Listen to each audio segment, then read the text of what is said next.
Yo, yo, yo, welcome back, guys. My boy Logan's joined me. I'm Zion Zenit. Today we're going to be calling the Cotton Bowl, Cincinnati versus Alabama. I'm super excited, even though I don't even watch college football that much. It's a bowl game, it's a important bowl game, it's a playoff game, and I'm excited. Logan, how's your day going? And thank you so much for joining me at the beginning part of this. Now, Logan does have his podcast later on tonight. He's not going to stay for the full episode, so make sure you guys go check out Logan's podcast when that comes on. What's good, family? We got Slay in the house, we got Champ in the house, we got Nate in the house. What's going on? How's everything going with you today, Logan? Well, I just woke up 20 minutes ago, so not much. Okay. um, How has the I'm, last 20 minutes of life treated you? I read some hate comments. Never get to read hate comments. I roasted the guy that put it in my chat, and we're good. Got you. Well, obviously, you guys see that the background is Giants, but today we're actually going to be talking about, play by play. We're going to do a play by play on the Alabama Crimson Tide versus the Cincinnati Bearcats, an important game in college football. Loser goes home, winner advances to the state the finals, the championship game. So, who do you got? Who are you picking in this game? Cincinnati 31-28. Cincinnati 31-28. Now, is there any reason why you're choosing Cincinnati? Cincinnati's defense is one of the best in college football. One of the best. I love it. Let's get it. Like I said, I haven't really watched college ball this year, but it is always fun to watch. Always fun to give your opinion. And to be honest, Alabama is still looking like a top team, but I don't. To be honest, I don't know who's gonna win this game. If I had to choose, I'll probably go Alabama. But if Logan said that Cincinnati has a good defense, I like to see. I like to see them show up. I'm looking to see Evan Neal versus Majai Sanders. That's my Yeah, matchup that's gonna of the be a day. good matchup. And who's Alabama's number one receiver? I completely forget his name. Garrett Wilson, I believe. No, Garrett Wilson's on No, Ohio State. sorry, that's Ohio State. My bad, totally wrong. Mechie tore his ACL, so I don't think they have any good receivers this year. And Alabama's marching out. Gotcha. Alabama's making them watch out right now as we add Nate to the stream. What's going on, Nate? Thank you so much for being here with us today. And who do you have in today's game? Alabama or Cincinnati? Underdog Cincinnati. Underdog Cincinnati. I like it. I think that Logan was taking Cincinnati as well. I'm going Yeah. to. I think Cincy. I think their the coach of the year this year who brought that team to a places that I didn't even expect them to go 13 whatever 0. Yeah, That is 13-0. Yeah, that is crazy for Cincinnati. Cincinnati hasn't done nothing in like the last 2 years. That is crazy. So Oh yeah. I'm Cincinnati. I have the win in this game, but it's Nick Saban and those Alabama and the Clemson Tide. So I may Yeah, be to 100% come back wrong. and to go straight to a bowl game, like that's Yeah. absolutely amazing. Obviously, they have to play the whole season, but to have a bounce back season like they did was absolutely amazing. And what's up, Taj? Thank you so And they much have a for great being here. coach. They have a really good coach.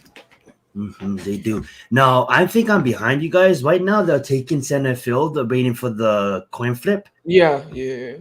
All right, perfect. I just wanted to say, what's up, everybody, for being here, and I apologize, about that Cheez It Bowl. I canceled it. I don't know if it went live or it didn't go live, but unfortunately, I wasn't able to make that. I know it was on my channel. I just had, some family in town, and it was just bad timing on mine. But we're here giving you I'm guys on the the Cotton coin Bowl, and flip. thank you so much for joining us. Where are you Let's guys at? get I'm it at as the they're coin flipping the flip. coin. We're at the They're coin flip as well. they're shaking hands and they're about to kick off. Yep. Oh Let's get it. shit! I'm so. Now I'm seeing Nick Saban. Yep. Nate's always a good 45 minutes behind. So I'm right with you, Nate. So I'm on the delay too. Exactly. He See, didn't even flip the coin yet, huh, Nate? no, I already no. Now I'm at shaking hands, so I'm a couple seconds behind Logan. I'm seeing Nick Okay. Saban and some reporter. He just flipped Yeah, me his too. coin. What's up, Josh? Yes. Let's get it. Big Alabama, big Cincinnati game. What's up, Josh? Logan, I think you're probably like a minute ahead. Do you want to do some play for a while since you're a minute ahead? Sure. We can see what you see. We can see it after the fact. I always love that. So please Cincinnati, please Cincy win. Zion just doesn't want to Yeah. do play by play because he hates doing play by plays. I wouldn't mind doing play-by-play. Yo, so now, yeah, I see Big Nick Saban talking. What's up, Tosh? How you doing today? Who you got in this game? Hey yo, what's good? What's Gucci? So you already know who I got in this game. Oh, Clemson Harry say Tide? Roll Tide. Roll Tide? Yep. No, Yeah, man. me too. Cincinnati's Alabama. got it. Cincinnati's got it. It's a David versus Goliath moment. This is like Super Bowl 42. It's gonna happen. You know how good the game is when I'm not wearing a Giant shirt. Let's get it. I mean, why would you wear a Giants shirt just to embarrass yourself? Yeah, and I have the Giant side just in case if Cincinnati's losing. So I just bring that just in case for good Alrighty. luck. Cincinnati's getting hype on the sideline.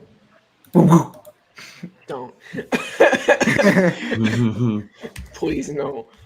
Bryce Young getting ready. And then this 4'2" Cincinnati kicker is set to kick it off. Alrighty.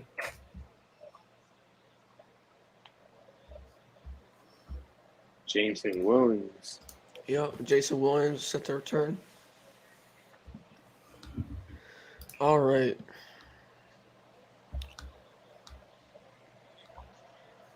I swear they just wait this long for dramatic effect. Oh my god. Huh? I said I swear they wait this long to kick it off just for dramatic effect. Oh, All right, here we go. Cincinnati set to kick off. We're gonna use that one.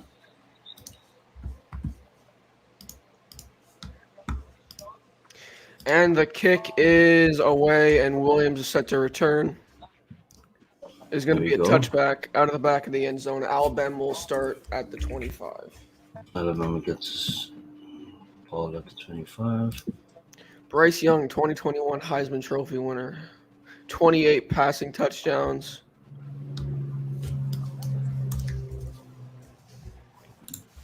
I'm back. Bryce Young, future #1 pick. Yeah, please to the Giants. I'm being honest. No. I want this dude on the Giants so bad. Nah, he's Alabama not going to the quarterback. Giants, and you know it. I'm sorry, bro. If Daniel Jones just sucks, I want Bryce Young if he sucks. All right, from the 25, 3 wide receiver set.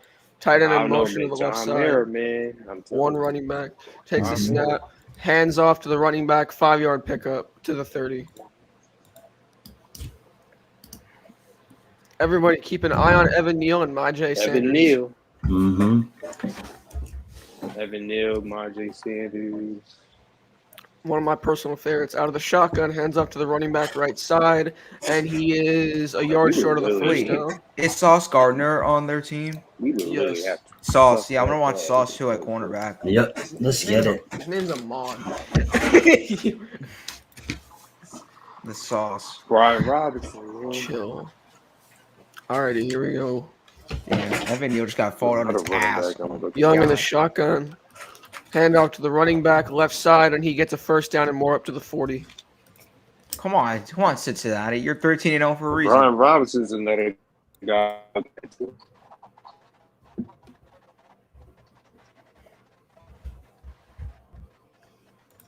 Alrighty. Young in the shotgun. 3 wide receivers to the bottom of the screen and off. Was that a false start? They're not going to call it. All right. Young in the shotgun. 1 running back. Williams in motion to the left side. Takes the snap. Hands off to the running back. Breaks a tackle when he's going to have a gain of about 7, almost to midfield.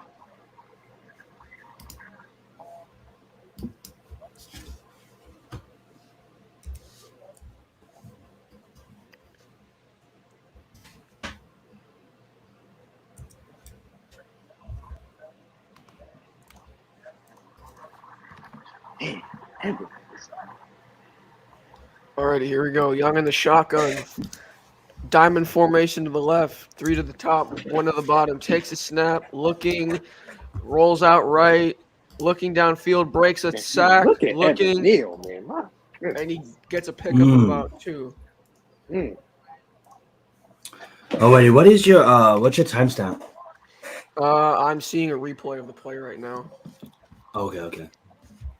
Let's get it. I'm Let's switching get over it. to the TV. All right, I'm at 12:40. All right, gonna be a jet sweep Alrighty. to Jalen Williams. Breaks a tackle up to the 45. Sorry, up to the 35. Damn, I am super behind.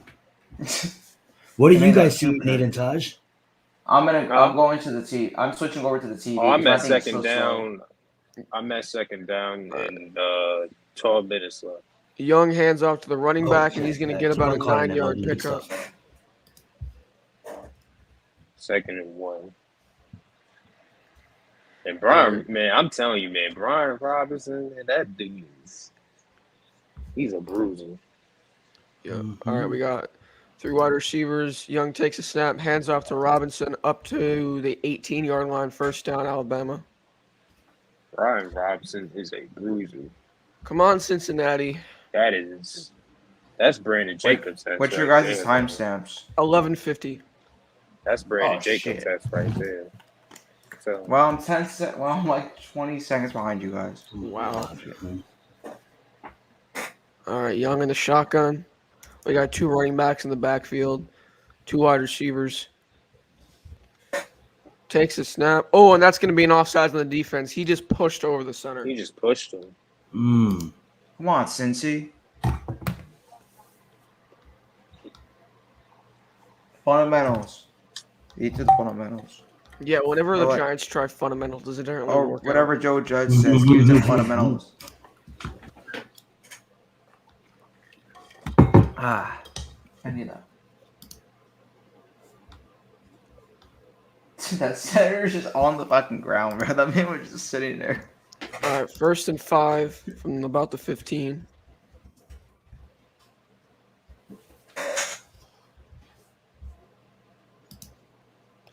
Young in the shotgun, 2 running backs, 2 wide receivers.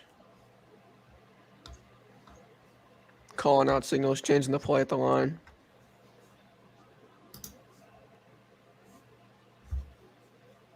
Takes a snap, handoff right side, blockers in front, first down past the 10 to about the 8. That's 2nd This and is 1. easy. This is so They're easy gonna for call it second. Alabama. They're gonna call it second. These guys make it so easy. All right. I'm telling you guys, Bryce Young's do a fade to Jameson Williams touchdown. I'm gonna call it. Young in the shotgun. 3 wide receivers. 1 running back to the right, calling out signals, changing the play. Williams in motion to the left, takes a snap, handoff, and he's gonna have the first down. See, Come on, John Cincy, get off Michi's the in field. it right now. Didn't John Mechie tear his ACL? Yeah, he did. Yeah, he did. He's out. He's out for this game. But Jameson Williams is playing. Yeah. This year's receiver class isn't as good as last year's. Yeah, but I like They're driving down the field really fast, huh? Yeah. Young in the shotgun, diamond formation to the left. Come on, Majay, get a sack. He said Maje. All right, Young takes a snap, looking, throws it underneath, and Too it is easy. caught. Touchdown, Too easy. Alabama. That Touchdown. was baby. easy. You should That probably was put Zion, you should put a scoreboard up with the first quarter and the score. It's like, yeah, just about to get on that. No. Touchdown, That's too Slade easy. Bolden. Maybe the Giants will draft him because we know Judge wants a guy like Julian Edelman. The receiver, Yeah, Slade Yeah. Bolden. Slade Bone. Okay. He's like Hunter Renfrow. We know Joe Judge likes guys like that because he worked in New England. Yeah, he likes them white boy receivers. Yo. And I ain't even joking, man. Like, for real. Bro, what the hell was Cincinnati doing right there? Like, it was like 10 yards off the receiver. What the hell was the line? You got Hunter Renfrow, Cooper Kupp. Like, come on, man. We'll get a little score update on the bottom of the screen for now. I'm gonna fix this description.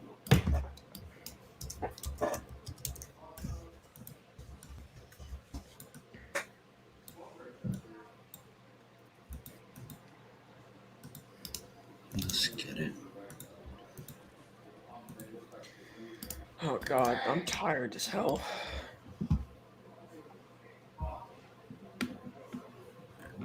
Jason Tatum. Y'all ready for New Year's? Yes. What's your New Year's Yes, sir. resolution that you're eventually gonna break after 1 week? To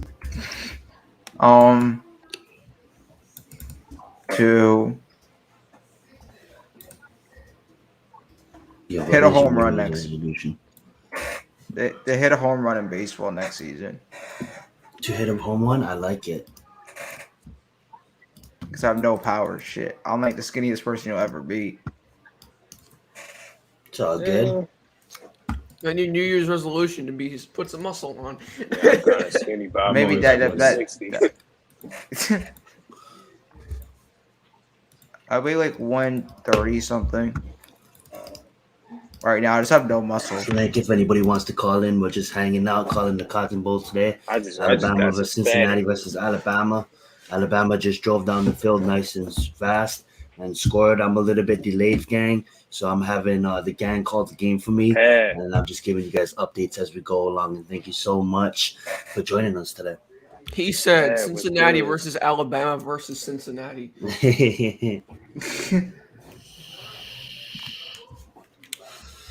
Let's get it. Appreciate you being here, and thank you so much. Hey, what's good, Pat? Oh, I still Thank you can't for joining us believe. tonight. I still Today. can't Thank you. believe my stream last night. Hey, you did good on your stream, and that's what's up. You know what I'm saying? Keep on grinding, and good things will pay off, and it's still gonna count. It's still accumulating as you're here right now.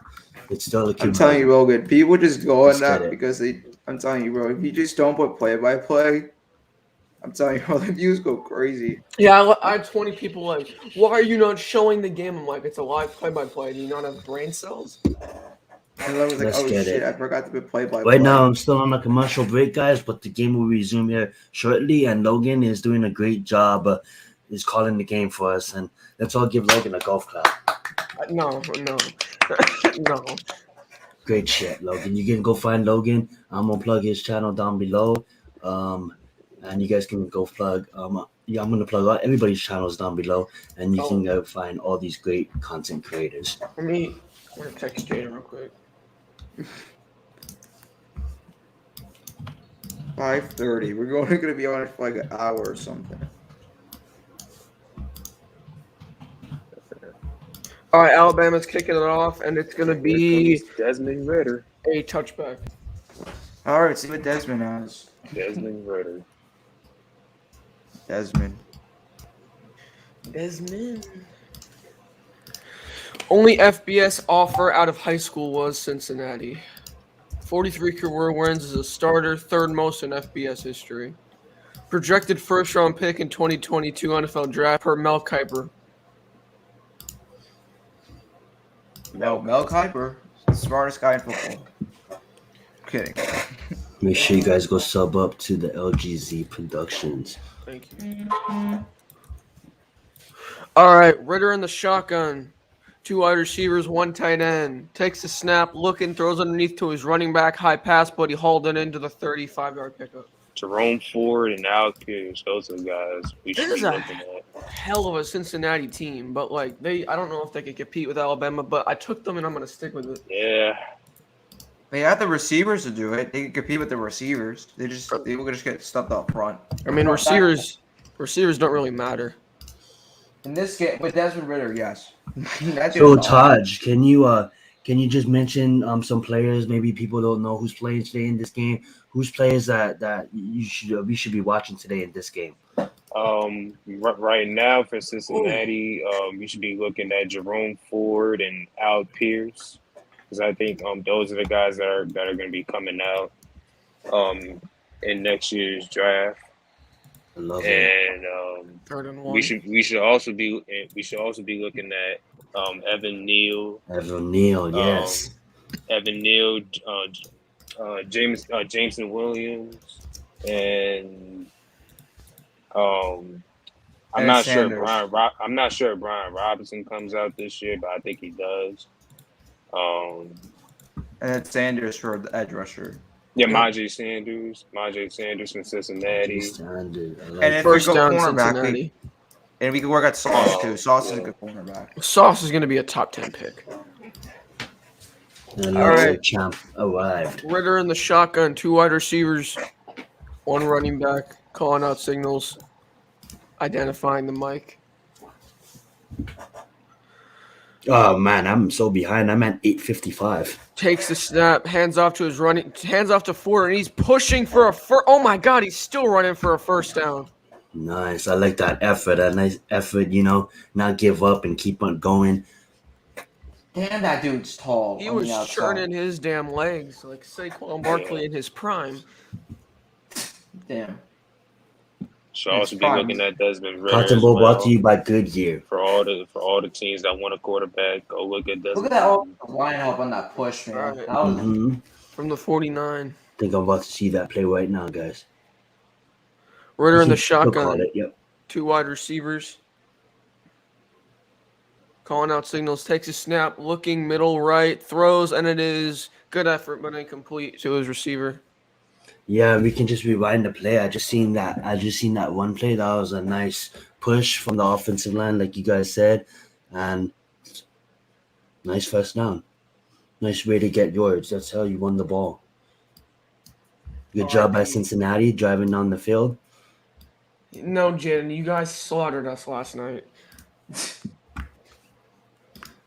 We'll no, we ain't doing that right now, bro. change teams. We'll do it later. We have a lot of stuff going on today. Yeah.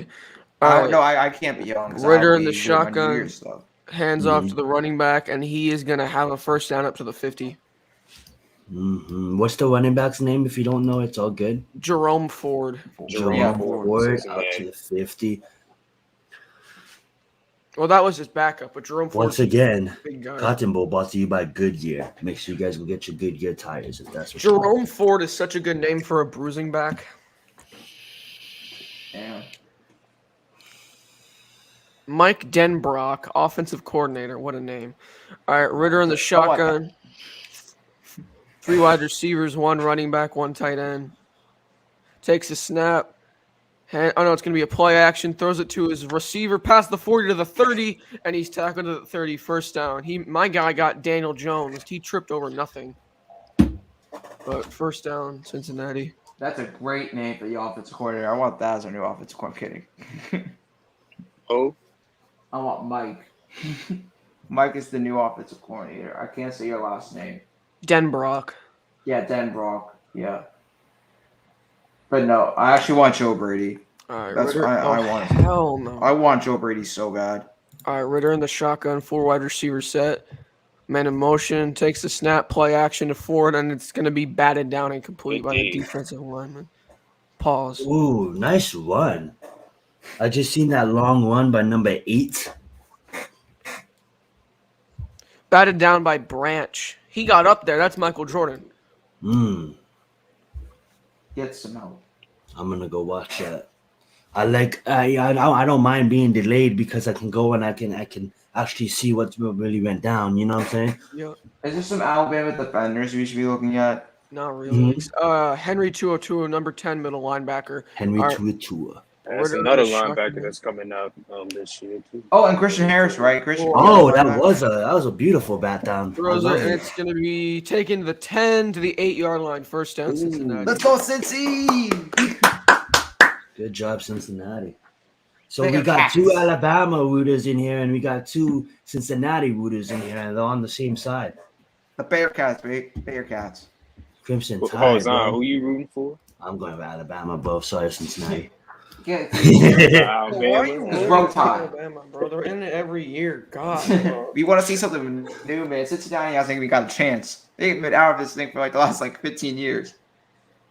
That is true. I'm gonna see this nice pass down the field right here. Boom, hit it on number 21, and like Logan said, down to the 8-yard line. Beautiful. Look at that speed. I love it. Timeout, Alabama. Has Cincinnati ever gone this far?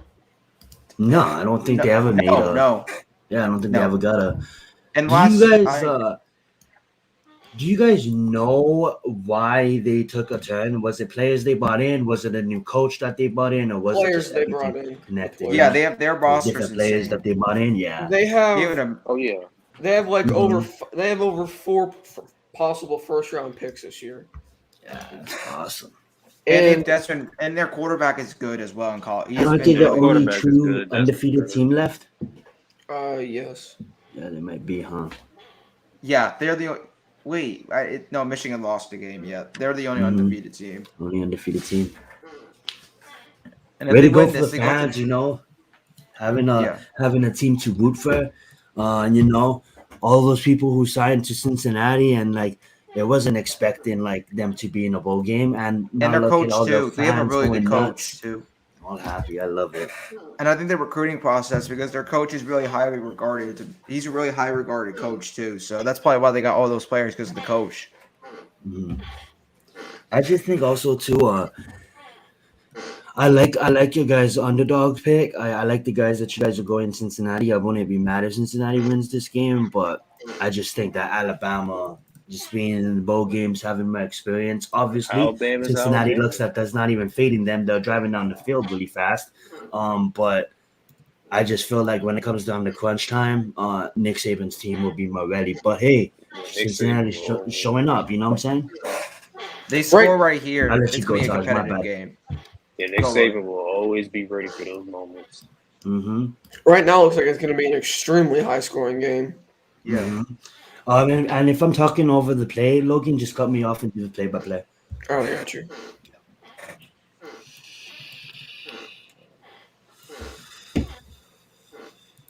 Let's get it. Thank you guys again for joining us today, and make sure you guys go check out all these great subscribers. We got Super Taj rolls.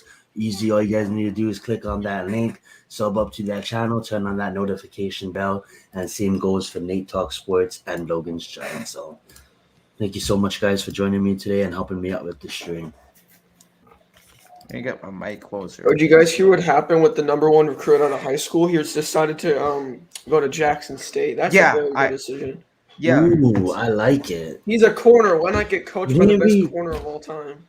didn't we talk about that a while back about Yeah, you I was told this mentioning I told something this to about me? Zion. I said that's Yeah. the guy. I told him this. I said it's better for him to go to that because Eon said it perfectly.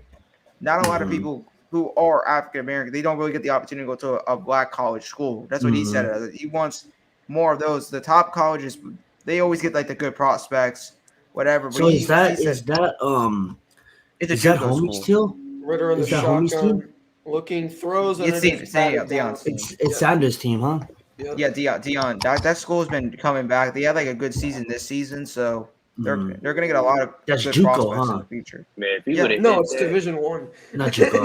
Why did I say JUCO? My bad. That's He historic. said Yeah, JUCO. what Nate said. I'm sorry. Historic black colleges. I love it. yeah. Why not get That's coached by the greatest corner of all time? and Why he's not? a Huh? really good coach too.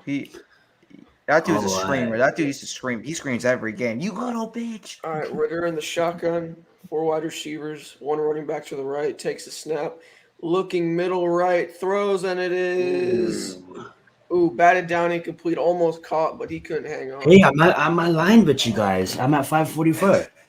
Let's Al go. Pierce. Let's That's get Jordy it. Nelson. That's Jordy Nelson 2.0 right there. White boy couldn't hang on. Yo. White boy can't jump. Snap the ball, Ritter. White man can't jump. All right, 3rd and goal. Here we go. Ritter. He should have caught that football. White boys can't jump, bro. All right, Ritter in the shotgun. 3 wide Ooh. receivers, takes the snap, looking, throws, and it is going to be thrown to the tight end screen and is just sniffed out by Alabama. Past loss of like 10. Cincinnati. Well, I'm I guess still behind. It was actually just 2 incomplete passes in a row, Nah, they're gonna go for the field goal. and they're gonna go for the field goal. Let me know if they make it. That was not a good play call at all. damn, I want to play Madden.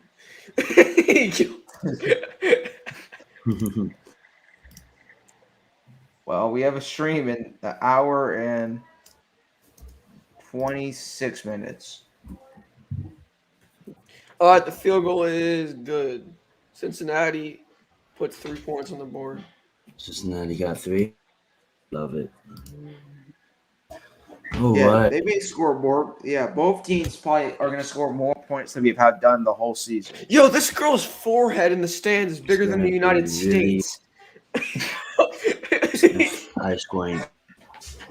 Yo, that dude, her forehead, bro, is like the cap. It's like the freaking capital of the United States, bro. God damn, Yeah. that bitch is Hawaii altogether. God damn.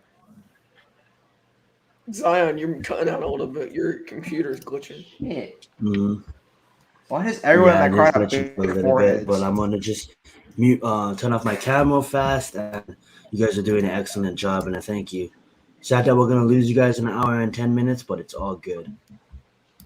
We're not dead.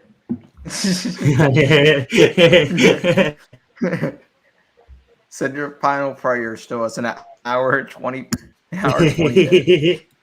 Send your I final love it. Thank prayers. you guys all for joining us today and coming to this play-by-play Cincinnati versus Alabama play-by-play brought to you live from Logan. Y'all want some Papa John's? No, that shit is disgusting. Ew. I hate You know, Papa John's. that's That place glue. is- That's glue, not cheese on the pizza. It's disgusting. In commercials, they use glue to make the cheese look better. Yeah, but it's still disgusting. Papa John's is garbage. Well, no shit, glue What? is disgusting, Nate. That shit is so garbage, bro. Who just said New York Papa pizza. John's disgusting? It is. That place is nasty. Y'all Oh don't my eat real. God. People that eat that shit, they don't know what real Guys, pizza these is. kids are too spoiled, man. Sometimes you We're only not have Papa spoiled. John's. I've eaten some, dude. Y'all I've just pizzas bugging. everyone. If you eat it like every day, you may just I'm you may sorry, have no guys. life. Y'all tasted New York pizza. Sometimes people like me, Yeah, unfortunately, yeah. we can't taste New York pizza, and we gotta Bro, go to I live Papa in John's. Florida and I Domino's. get this. Bro, I just ordered New York pizza. I just look up Italian places. Oh, you live in Florida? Oh, okay, all right, yeah. That's what I'm saying. You Yeah, that makes spoiled. You sense. gotta go look up an Yeah. Italian place. that Sometimes makes you just sense. want a $10 pizza. Okay, Cali. All right, Cali boy. All right, just you. All right, you guys have. Zion claims to be a Giants fan, but he's secretly a diehard Rams fan. Why? Oh man, Alabama always recruits the best. Go on Zion's athletes. Twitter. 7 years ago, Zion tweeted #RamsHouse. I did not. Don't waste the time going on my Twitter. You're not 7 gonna years find ago? anything like that. He's baiting you guys to scroll 7 years down on my Twitter and find absolutely nothing but Fortnite streams. Fortnite wasn't even out 7 years ago. Yeah, I know, How but were you you keep on at? scrolling down, you're gonna get to a point on Twitter where it's gonna be like Fortnite stream episode 56. Season whatever it is now. Season like 79. I don't know Oh what man, season. yeah, it I is. had like a good year, like probably like 6 months out of my life where I streamed Fortnite, but nobody cares. Let's talk about college football or at least NFL related football. Yeah. Let's get it. Alrighty. My hair is itchy as hell. What the fuck? Jaden's comment. Whoever wins for season cotton candy. What? All right. Cincinnati picks it off, and it's going to be a touchback for Alabama. Oh man, New playing Year's that Day. AT&T Stadium in Austin, Texas, I believe. Yes. Yes, I was about to say Dallas, Texas. There's a dude mixing drugs into the Gatorade. Nate, look at your screen. Great stuff, Putting buddy. pills in the Gatorade, bro. He's gonna have a great time. It's New Year's, Merry. It's New Year's. Have a Oh great yes, time. Happy New Year's, gang. New Year's Eve, gang. Why would they show that? Out of all the cameras, you showed that guy. He cracked something in there. It's probably just some painkillers. Yeah, he said Perky got me itching like an anthill. All right. Bryce in the shotgun. Williams in motion to the right side. Takes a snap. Hands off to his running back, and he's going to get tackled at the line of scrimmage. Or maybe a 1-yard pickup. Let's go, Cincy. Get an interception right here and help your offense out. Why is this man wearing a hoodie under his shoulder pads? I don't get football players these days, bro. Like, you're not cool. You look like an idiot. This isn't the Pro Bowl. This is the Cotton Bowl. All right. Young in the shotgun. 4 wide receivers set. 1 running back to the left. Calling out signals. Takes a snap. Low snap, but he handled it. Looking. Good protection. Throws it away. All right, third and 9. He said, Yo, Nate, if you're aligned with Logan, feel free, man. Just let him know. Call some plays. No, I'm like, I'll make a play and a half behind. R.I.P. Nate's computer. No, I'm using the TV and I'm still behind. Wow. All right, here we go. Young in the shotgun. Four wide receiver set. Trips right. 3 to the bottom, 1 to the top, 1 running back to the top. They busted Texas A&M. Young takes the snap. I know, false start. Or is that on Cincinnati? Let me see.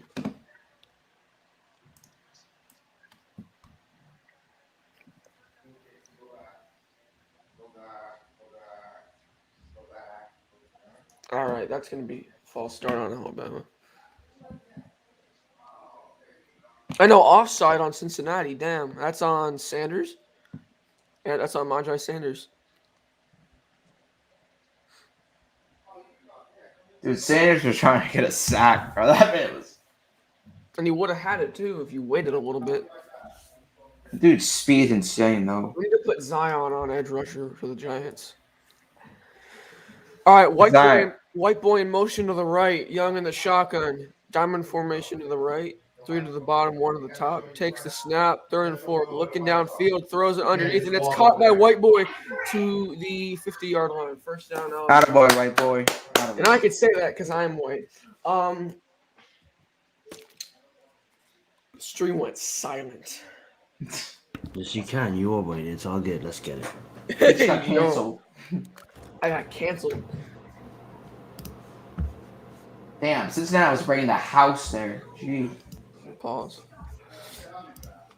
What you said yesterday was more of a pause. All right, takes the snap, hands off to the running back, breaks the tackle, first down, past the 40 to the 36-yard line.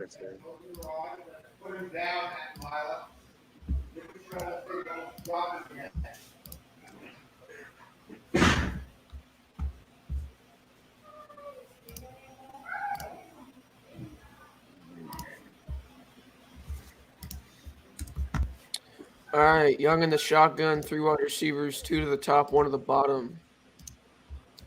Running back to the right, takes his snap, looking good protection, has to roll out left, throws it deep down the middle, and it's going to be incomplete. I don't know where the hell he was throwing to.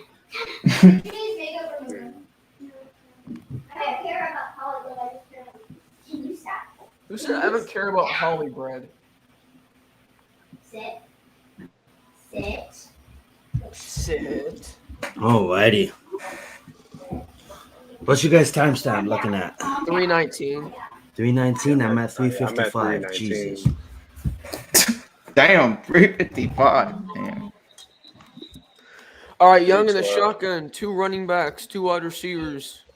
8-19 in motion, takes a snap, hands off. Oh no, it's gonna be a pitch to the right to the tight end, and he trucks through Sauce, and he has a first down. That sounded very bad. Pause.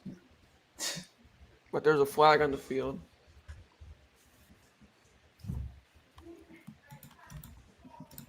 Let me just put something in Jaden's thing. Yo, Nate, read the private chat.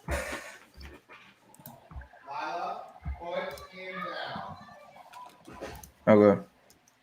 Thank you.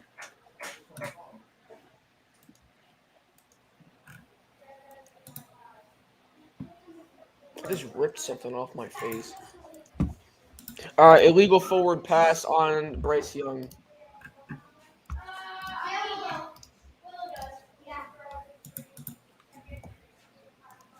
Yeah, we got Miz in the house. What's going on, Miz? What's Let's up, my get brothers? it. Happy New Year. Cincinnati versus Alabama. Who's you picking What's in this good, game? Miz? I saw you. Oh, on I love Las Alabama. Vegas, You know that. live chat. No, I got Cincinnati. Nah, no way. Maybe, but You want I'm to gonna bet? go with Alabama. You want to bet? I just turned it on because I was showering. I had a bunch of things to do today. What's the score? I don't even know. 7-3 Alabama. 7-3. All right, I 3-7 just Alabama. see it now. I'm delayed, so feel free to call the game with Logan. Give him a break. You know, he's been calling the game since the story. All right, I don't want to be way There ahead goes of you Al. and ruin it for you guys. Yo, you I fine, got bro. I know what to look Because at. I'm at You a know what I'm commercial saying? right now. Oh, I'm at the I'm- game, so I'm ahead of Miz. I'm still at Brought it back up for you? Zion, I I'm dropped a still look at at the free power 12. chat. I was chatting with the what's her name, Lauren Sports, for about a Oh, minute. all She right. said that she caught the clip from last night. What clip? Well, for her, Kim Jones would be inspiring because she's a woman. So yeah. Oh. So Hey, who's doing tonight's game, Zion? what was that? Am I that one more time? Who's doing the Michigan game tonight? Joel. Yeah, Joel's doing that. Oh, okay. He didn't pop in here yet. Not yet. He's probably sleeping. He's Sleeping. been tired. I see Pat popped in. Yeah, I was sleeping until 3. 3, man. I was in the gym at 9. I went to bed at 6. 6. You are crazy. 6 this morning? I remember Yes. those days when I stayed up till like 4 or 5, but I just Yeah, can't yeah. physically do it anymore. I'm not watching this. I'm Yeah, starting to not if be y'all able to didn't know, do it. this is Steve. Steve called Kimberly Jones live yesterday. Yo, Y'all this make is sure you go Steve, check bro. out. I'll make sure you go check out Steve calling in. And we got another Big Blue Collective guest. Make sure you guys all go check out Pat talking sports. What's up, Big Pat? Pat? What's up, Pat? Happy Yeah, I New just Year. want Happy New Year. Shit, bro. I just wanted to pop in real quick to tell you guys, watch that Jay Sanders versus Evan Neal matchup. I already said that. Ooh, yeah. Got you. That's gonna be real good. What's up, LA One that Sports? we have to, Haven't seen him in a yeah, long time. What's good, LA Sports? It's one matchup we have to be focused in on. Because this Evan Neal kid is one of the best, if not the best. And if you have a chance to get him, that could be a steal for the Giants. Best offensive tackle in the draft. Mm-hmm. Absolutely. And Logan, block that guy. Threw it out there Oh my today. God. Pat, I What? called No. I called her I'm and gonna spoke get to on her that. again Thank today. you, Logan. If you And can that was the block him. first name I I threw got out it. there, Evan Neal. Thank you. Nate, are you a mod? Yeah, I think I'll just do it. He's not in the YouTube chat. I can't see. I'm not a mod. I need to make Taj a mod. Yeah, he's not even in the YouTube chat. I can't see him. Are you on commercial, Logan? Yeah, I'm on commercial. Taj, you gotta leave a comment. I'm back Yeah. on, so I'm ahead of you. So You can call it if it's on, miss. they're just going over the replay again with the forward shovel. Yeah, now they're setting up. But I'll let you Yo. guys call it. I don't want to ruin it for everybody. So Look what this. I don't mind, bro. I'm like a minute behind. Yeah, you see my comment, Zion? Yeah, I'm about to do it right now. Sorry, I'm getting Pat's channel. All right, Bryce Young. And you see Brian Robinson, right, Miz? The running back Brian for Alabama. Robinson. Yeah, Yeah, the running back. diamond formation to the left. He's Young coming. in the He's coming out shotgun. this year. He might be. But it's a lot of people to watch in this game that the Giants may target. Young in the shotgun. The Cincinnati quarterback. Throws and it's caught. The running back forward, Alec Pierce, the tight end, Waddle. On Alabama, Evan Jerome Neal. Ford. On There he Alabama, is, right? Evan Neal, Brian Robinson. 13-yard gain. There you Gonna go. be 4th and 1. all Number right, I'm 4 ahead for of you. the. And they're Yeah, going number for it. 4 for the. Yeah, go ahead, watch it. Robinson got the next play. All right, Robinson picks up a first down to the midfield. Man, that's Brandon Bangs Jacobs' across test, physical. man. I don't care what nobody says. That was a catch. You can get him with one of Jeez, the that's third great. rounders. I guess that would be a good place. That's No, Brandon Jacobs. I want man. Sir Roderick Thompson, the running back from Texas Tech. I mean, he plays like the Jacobs, but he is not Brandon Jacobs, man. Yeah, he's not Brandon Jacobs, but he plays like. What's him. up, Jaden? Jacobs All right, was Young a in the much better guy. shotgun. Hands off to Robinson. First down to the 10.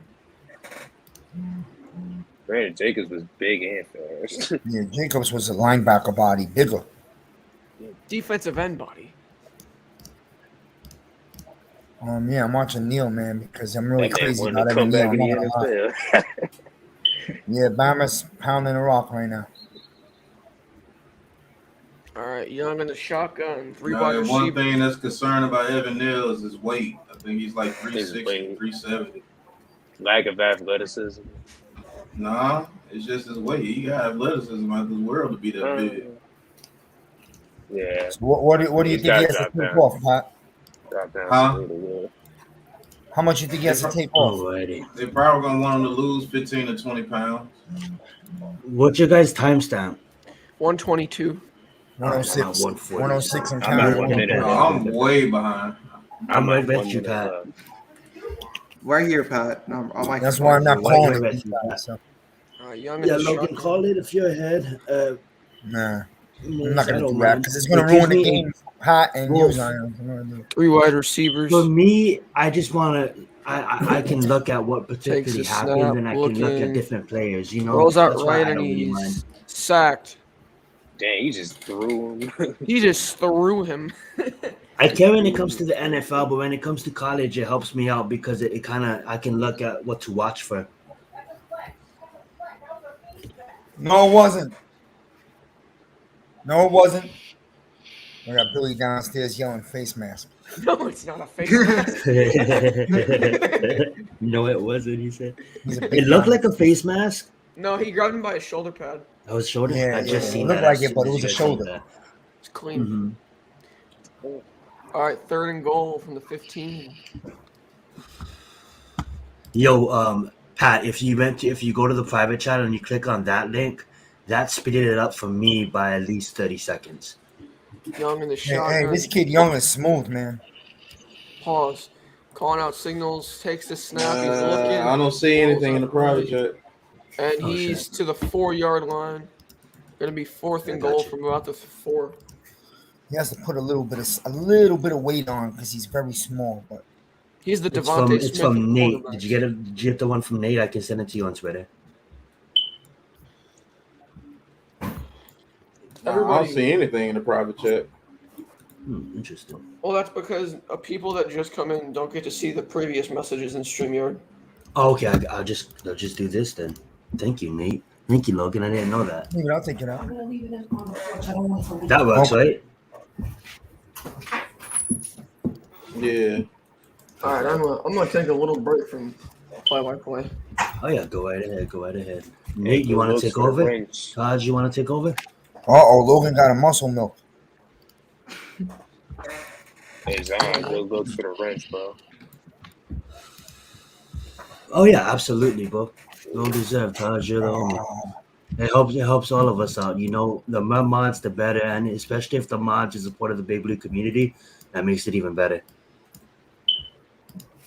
Right. No Tony this week and no Ross.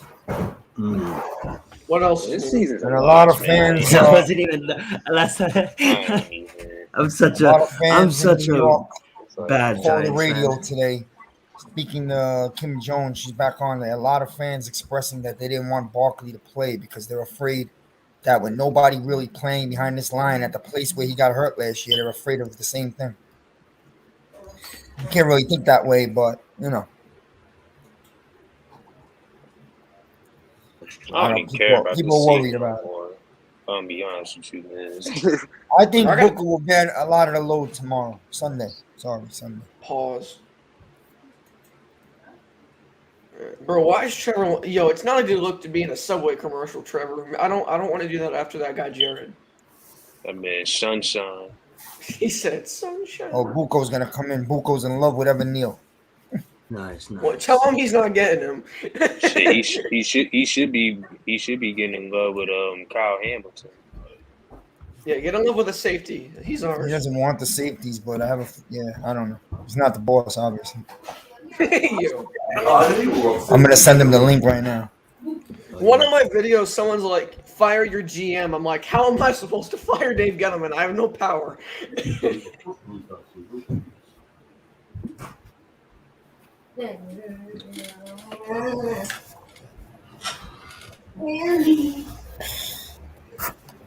What you doing tonight, Pat? What's your plans?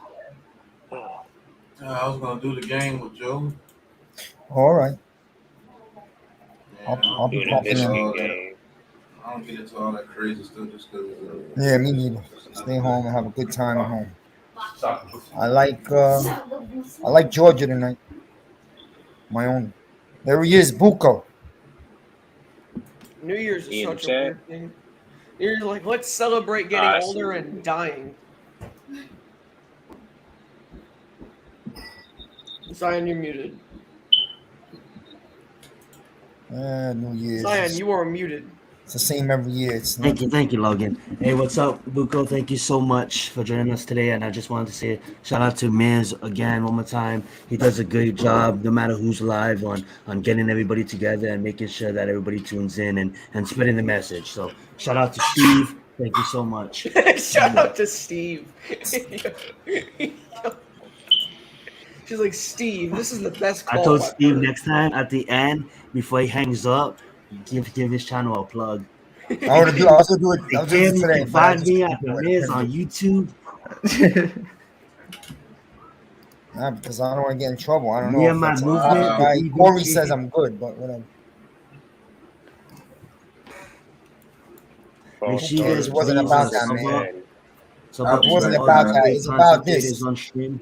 It's about this. It's that Mara listens to that radio station. I can tell you that for a fact. He listens to the fans, and people are trying to send a message, man, to make the big change that you have to make. People don't want to do this again next year. Just don't. Don't worry, we will, because Joe Judge is the GOAT. No, I believe we won't. I believe we're gonna turn it up. I believe we're gonna make the right choices in this draft, and I think we're gonna turn it around. With this staff, we'll take a Listen, safety. Alabama makes a field goal. I could just hear it now. With the 5th pick in the 2022 NFL Draft, the New York Giants select Derek Stingley Jr., cornerback, LSU. I can hear it now. Shut the hell up. Shut up. They're not We don't want that. interested. That'll be Buko's pick. Buko, you get in the corner. Watch how mad he gets.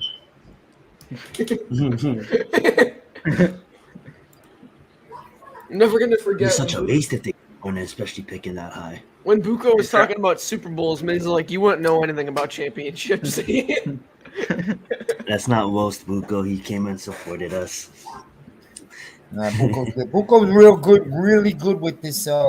He's real good with at scouting these college players. You know, like Pat. Buko's very big into that. He knows what's coming. He knows the young kids are. I'm telling you, he's smart about that. He is. Every time, I had the chance to talk to him in chat on previous streams, he seems to know a lot about his football team, and obviously football, and his knowledge of the game in general is absolutely commendable. Yeah, he'd be coaching me up on I the know treadmill. him, Adam, and you talk on the daily. You guys probably went into each other at the gym. Adam mentions that. I know you mentioned that a lot too. There you go. He's giving you another scouting report. Mm-hmm. Absolutely. Sauce Gardner's gonna put on some weight. I see where they have this kid Cross moving up the boards big time. You know, Pat? Who? Cross? Oh, he's talking about offensive tackle from Mississippi State. Charles Cross, that's what he's talking about.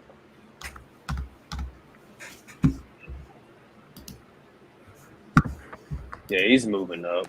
He's gonna be moving up.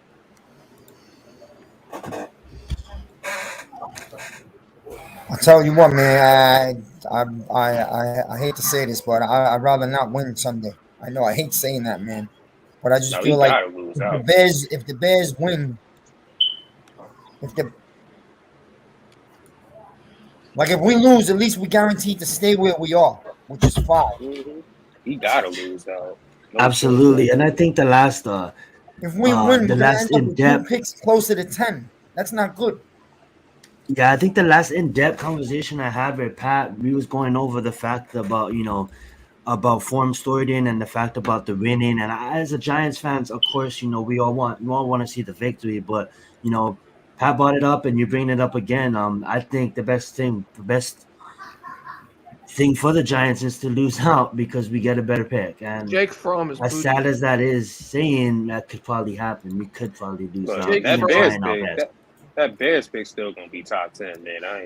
Absolutely. But the 2 games we have left, those are 2 games we can lose by even trying our best. Like, we don't even have to try to lose. We can actually lose trying our best. You gotta hope the Seahawks and Panthers win.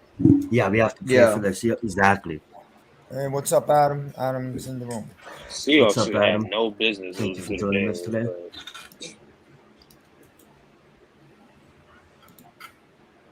Zion, I don't know if you heard, but Jake Fromm went 6 of 19 for 12 yards.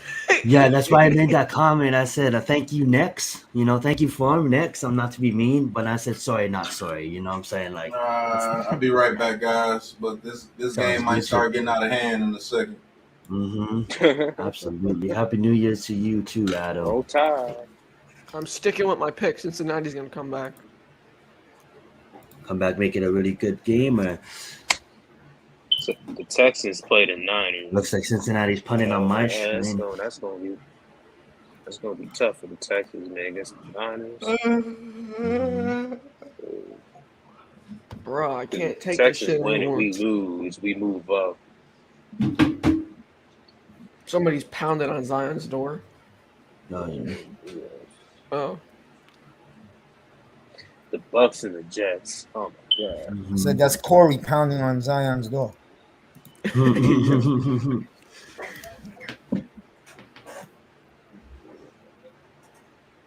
Absolutely. Miz, I wanted to say too, Happy New Year to you too. My bad, I didn't respond to that. Happy New Year to Happy all New Year y'all. to everybody, yes. Yeah, Bro, my New Steve Year's Jackson. New Year's is the stupidest thing ever. We celebrate getting older and being closer to dying. It's a new year. We're celebrating the bringing in of the new year. You don't It's understand bad. this thing. No, you don't You understand guys are my in year. motion. The year I had was Young COVID. takes the I had snap. to freaking be Give out it of to the running baseball back for a that's couple flag 5 on, years. okay? My bad, Nate. What was that? You don't understand how my year was. I had COVID. I had my season was canceled. I had a lot of bad things. Well, it's about that, leaving all of that and that negativity and that depression-ness of last year, and you leave that in the past and you That bring was in supposed to happen 2022. this year. You know, now you Make do it it happen again. this year. That's it. Because guess what, guys? Life will keep on hitting, and life will never stop hitting. And the older you guys get, the more problems you guys get, and life will just keep on coming. So you can either take the time to think about it and soak in it. Who wants to soak in it? Just you got to keep on going, keep on putting one foot in front of the other, and receive the new year and make your dreams come true. Telling you right now, there's gonna be a new COVID variant called Ralph or some shit. Yeah, it is. COVID Steve Big Blue. Big Young Blue. takes the snap. He sees the open receiver, throws it. He said overshoot. No, it's gonna be called a blue. Next COVID is Glennon 19. Glennon 19. He said overshoots it. Oh my Over. God. I meant to say throw. I was gonna say shoot, but it came out as one word. He overshoots. He overshoots it.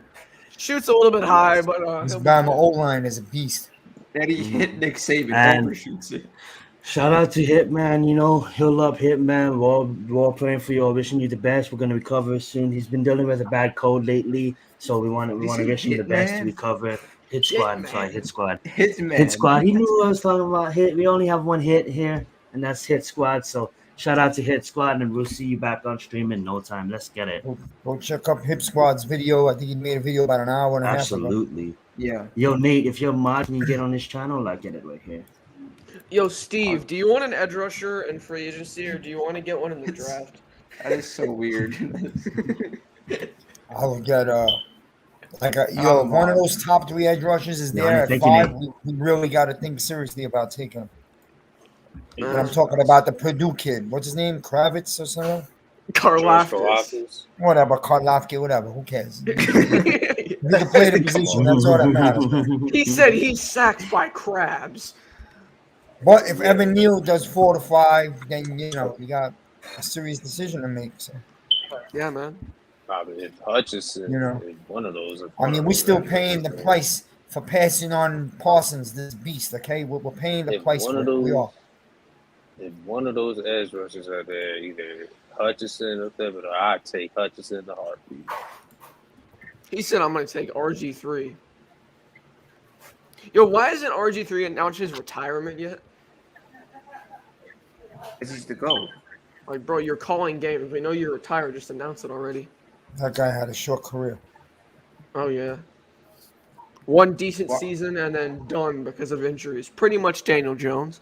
Damn, why you have to diss him like that? He wasn't. That man Logan. That man Logan always be dissing Daniel Jones. Washington has destroyed some quarterbacks in their history. Washington has also leave him touched the alone, quarterbacks appropriately. If you read that book, I'm not reading that book. you know what book I'm gonna be reading? Oh God, what are you reading? Right there. Yeah, I like David Ajabo. There you I go. like him too. The GOAT. Some guy GOAT thought I was gonna. 56. Somebody said I was gonna pull out a Bible. What happened? LT. Yo, I accidentally just smacked my knee against something, and it's killing me. I wouldn't mind having David Ajabo here. Well, what pick? Like 36. Hell no. He's really good. No, he's I gonna be a like first round. I like Sanders more. We could get Sanders at 36. What's up, Lou? Happy New Year, Lou. Big blue boo. Oh, what's good? Another Bible study. Come on, Lou. Pop in 2 minutes. Bless us with 2 minutes of your religious talk on New Year's Eve. He had us up till 7 in the morning talking about how the world is gonna end.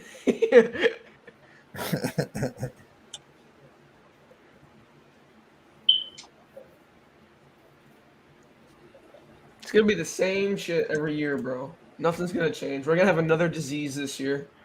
Another disease. Wow, thank you. Positivity. Thank you for that. There goes And positivity out the window. The Bud Light virus. The Bud Light virus has made its way to the United States. Just wait We tonight. had Corona. Just wait We're how already many at- viruses are going to exchange. Happy bodies. New Year to you too, buddy. Don't let negativity like Logan's mouth corrupt your New Year, Lou. I know you won't, but Nice. we all won't. We're just let's get it. Tonight when you're watching your TV and the ball's dropping and there's 1.5 million people squeezed together with the virus. Remember that virus going around. He said when the balls are dropping, bro. balls You know, drop. You know, in I love North Carolina, they have a massive acorn drop at midnight. Acorn, that's awesome. No, bro. What's going on with Tired. Lou? There you go. Trying to get on. But I don't see Yeah, I it. think his camera or something. R.I.P. Lou's phone. Lou, you got to turn your camera on or you got to pop out and pop back Absolutely. in. And Nate, I appreciate you doing all of that. And if you don't mind, can you get Hit Squad's channel and get Joe's channel as well? And It's like, Taj's. okay. Yeah, nice, Right. nice. One buco in the house. One buco. The real Buko, please stand up. We were having Absolutely. a versus last night. Zion destroyed us with J. Cole. It's awesome. Make sure it's scroll. That's awesome. It's funny. Hell yeah. So what the Cincinnati coach? Is he young? I never seen him yet. I'm bad. And this is the stream with college football. I didn't know how this guy looks like. He looks wrinkly, so yeah, I guess he's older. Is he like what I meant by young? Has been like, is he an experienced coach? Does anybody know about him? He knows the game of football. Okay. Who's that? The coach for Cincinnati. And I he don't know. like, you know, Joe Judge. no, I'm talking about like is he Yo, what's his history? Who has the guy coached for? I don't know, Zion. Ask don't Okay, know that's that. why I'm asking you guys. If you guys don't know, that's fine.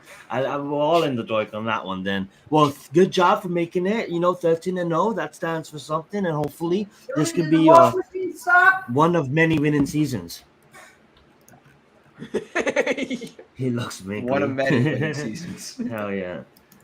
Make sure, you guys go check out. We have a doubleheader today with college football.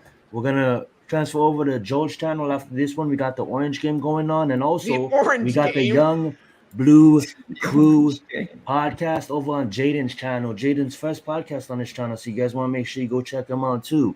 A lot of stuff going down with this great community. A lot of great content coming Yo, at you guys enjoy your New Year's with Big Blue Crew. This Cincinnati punter looks like Mike Glennon, bro. Skinny as hell, boy. If you guys do like listening to radio, we got our man Steve in the house. Calls in on the radio, talks to these lovely reporters. Steve from Staten Island. Steve from Staten Island. Hosting Kim Jones. For the rest of life. I love that line, dude. We got another great content creator coming in and joining us. We got G Nation. Let's get it. What's up, G Nation? What's up, G fellas? Nation. Let's get it. Thank you so much for joining us Ooh, today. I dropped What's everyone. up, Lou? There you go. What's Yo, up? What's Lou, up? I heard Ooh. for New Year's, Lou is gonna quit smoking, bro. You heard what? But I I heard will for New Year's, Lou is salute gonna on quit that smoking. if he's serious. Salute on that 100, man. That's hard. Are you going cold turkey? Or is Miz just playing around? Man, I don't know where the hell Miz got that shit from. This Lou, his shit new keeps name is people Steve. alive. Lou, Oh, his new name is Steve. You have to call him Steve for the rest of the stream. His name is Steve. Steve is now Oh. Miz. No, that's Steve, been I his love name. it. His name is Stevie Mizrahi. No, because I always called him Miz. I never used to call him Steve. I It's Yeah, should now have that's said y'all- Miz. That's because y'all don't know how to read Hebrew. Who knows? Oh, All I that's know funny. is she fell in love with me in 2 minutes. She said you're the best caller. You know, that is the kind of call that when Kimberly goes on these networks and she's all like saying, well, I talked to some Giants fans, and Giants fans are saying she's talking about people like Steve. Well, no, I got to give you shout out to that. That was very creative. That was some out of the box thinking. That was a great Absolutely. video. And I was so stunned. My mouth was open while I was watching it. I tried to comment on it, and I ended up commenting on the next video, which was like 3 weeks old. Yeah, well, short, sweet, straight to the point, hit on a lot of points that we needed to address. And one thing that what stood out to me is exactly what you said. It stood out to all of us: the offensive line, the scrambling before the draft, and the moment where you stopped and you talked to John. That was amazing. I loved it. It was nice. It was sweet, short, Yeah, straight to the thank you. point. Listen, man, I didn't go on there for fame. I went on there to get a point across. And I do believe that the ownership listens to WFAN because that's the local big radio. So. Mhm. That's Nate, by the way. The logos look the same, Adam. Stevie's from Staten Island. I was like, as soon as I heard him talk, I was like, that's Miz. That's Miz. I was gonna say a lot of people know me as the Ms. Kim. Take a look on my YouTube, but I didn't want to get in trouble. So I'm gonna call Kim. I'm gonna. Yeah. She will use your comment against you. Yeah, if we start winning, oh my God. She gonna burn the shit out of you. You remember this guy? Facts. I love You it. need to remember that in the world, especially when you're recording shit. Yo, she's it's great, You man. say cannon will be used against you. Bill O'Brien.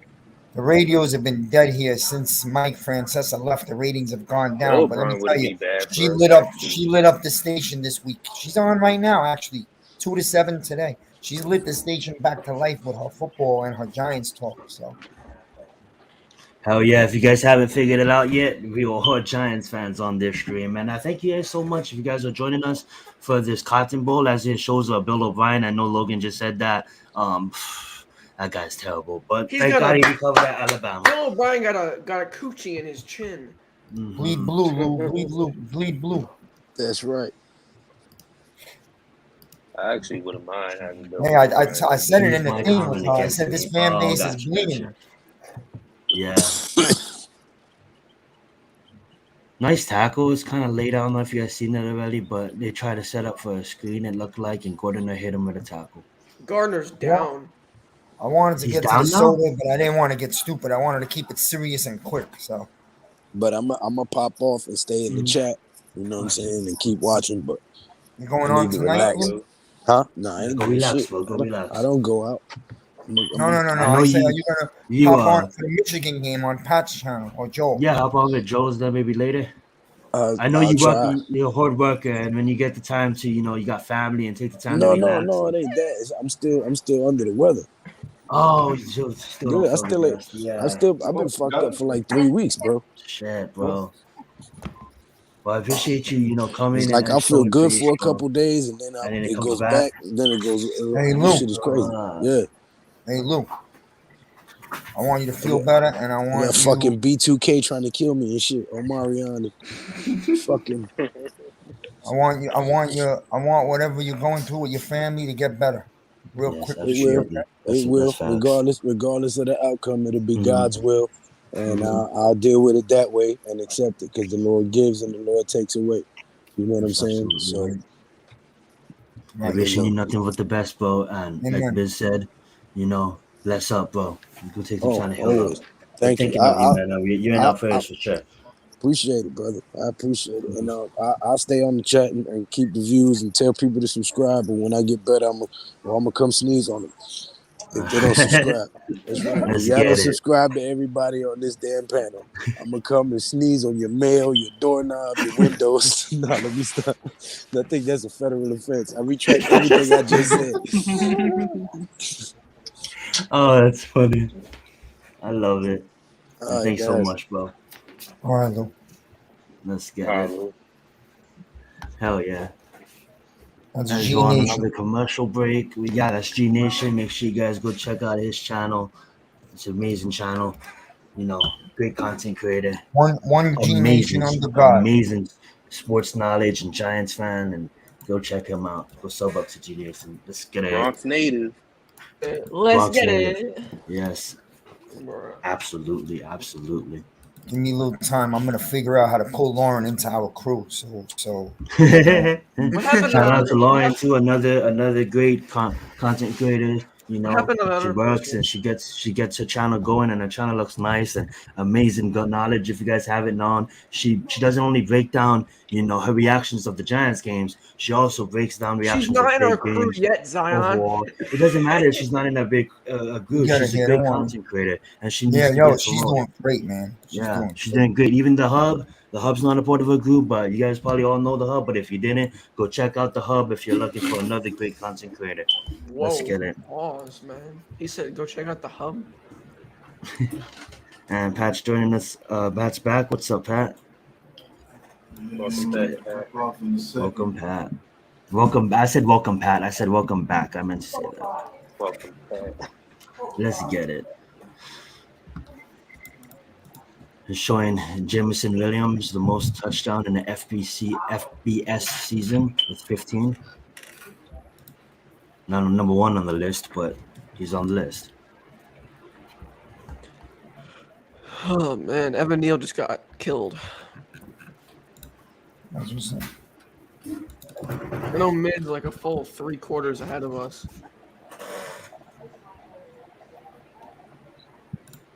Man, Ron Robson, man, that dude. See, I was just on that play. Young took the snap, gives it to his running back, and that running back is fighting for yards. Nice gain, like about 7. I wouldn't mind this Robinson kid in the 3rd or 4th round. I'm not gonna lie to you. That's I wouldn't mind too. I had told Miz this about 3-4 months ago that this kid will be a great pickup in the 3rd or 4th round. Yeah.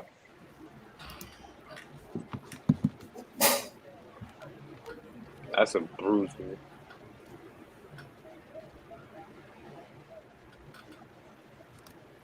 Yeah, already 93 yards on the day on 13 rushes for Robinson.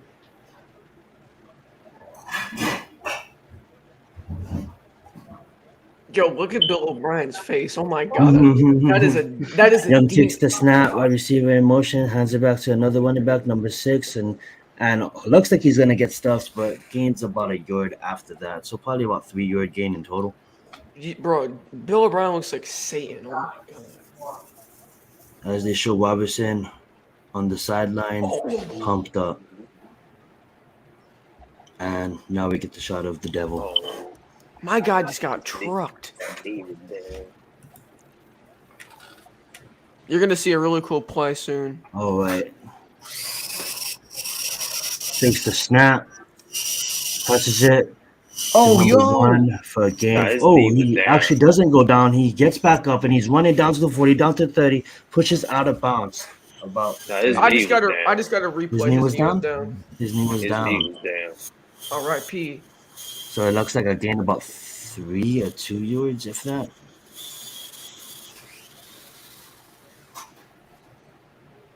Yeah, that knee went poorly down. Yeah. They called me. Your knee was down. Save the energy. Nah, man. He doesn't want the refs to think his knee was down. That's true. But those things called That's the first 4K down. cameras that can see He said it at all angles. That's the problem with football these days, bro. There's cameras everywhere. I'll pick it up. Well, cornerbacks still get away with. Cornerbacks can get away with a few little techniques. There be cameras in school. Because the cornerbacks can play so close to receivers that they can disguise their hold at times. But yeah, there's someone on Twitter's like the Giants shouldn't have won Super Bowl 42. They should have called holding. I'm like, you're a clown. Stop talking. That is the kind of people that like have me avoid Twitter. I used to be all over Twitter, and now it's like I barely get on, only to check messages. By the way, guys, you should be watching. If I check the message, and this isn't even a joke. He's a really good corner. You guys should be watching Kobe Bryant. He's a good third-round pick. Okay. He's a corner, number 8. What team? Cincinnati. My thing went just black. So Logan, if you want to take over for a little bit. Oh God. Yeah. But you need to work before you're gonna have to leave us here in a little bit. Put Adam in here. My bad, Adam. It's another very strong handoff for Robinson up the middle. What up, Adam? Let's get it. All right, Young in the shotgun. Hey, Miz, I like this Robinson kid, though, man. How are you? I'm not going to lie to you. Yeah, he Yes, man. I was man. thinking about our second pick in the third round would fit this guy perfectly. Get back to old school Giants football, smash mouth trenches, power football. We got to get back to that. We got to. So we got Alabama on the 50. You help Barkley out a lot Some with this type motion of going on. Takes the snap, gives it to the running back, sees an open hole, hits the hole for a gain for about 9. Something happened. And he had every single space in the world. I'm a type believes that I'm not giving up on Barkley. One more off season, he'll come back strong. He'll get his head right because I think he never really got healthy this year. And then the O-line doesn't really help either. So Robinson already over 100 yards in the. Yeah, I think next year he second should quarter. be fully healthy. I want Barkley back too. yo, listen, you might not get all. Value. Yeah. Sorry, go ahead, son. No, please. I was just about to say what you're gonna say, so I'm gonna let you say it. Yeah, I was just gonna say you might not get a 2,000 rushing yard Barkley like we all expected out of his rookie year, and on, but you could still That's get okay. a Barkley that gets you 1,500 all-purpose yards, touchdowns, and still holds a defense at bay, so you can have the play action throw. Right. Well, that's what I was we gonna gotta say. do. We gotta You do. can't- We gotta hit the O line. You know that. That's it, man. You don't need it's to an be old rushing story. for over 2,000 yards or 2,000 scrimmage yards.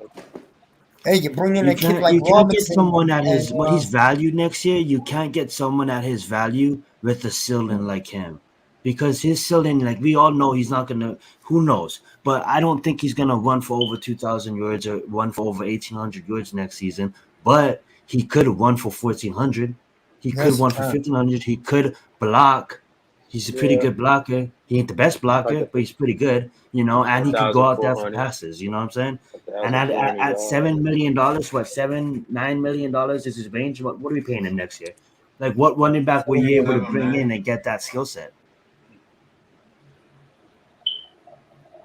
Because these backups are making about $6 million, $4 million, $6 million. Yeah, you're not giving it. He'll be here next year. Don't worry about it. Adam was on, but Adam, call back, please. We'd love to hear from you. But if you grab this little power running back right here and make a nice 1-2 punch, I know a lot of people want to bring back Booker. I mean, I'm not. I don't mind saying Booker. I think didn't- I'm not saying he didn't work hard for us, but I'm not bending over backwards to keep him. Oh no, me either. But I think he deserves another shot because he did 11 and 6. what he had in this offensive line. Like he showed like he kind of like what Pat says. He wants dogs. Booker, I'm not calling Booker a dog, but Booker showed a little bit of a bite. You know what I'm saying? Like he's a hard runner and he really wants to get that down. But if we could bring in someone like Robertson in the third round, sign me all day of the week. Oh, Goodbye, my Booker. I'm Jerome sorry. Ford. My stream is 95 views away from Get it? 3,000. That 3,000. Let's get it. What you want though is you want to make What's sure. up, That, Adam? How you doing? what's up, Adam? Never mind. I'll tell you after. What's up, Adam? Who you got today? Cincinnati or Alabama?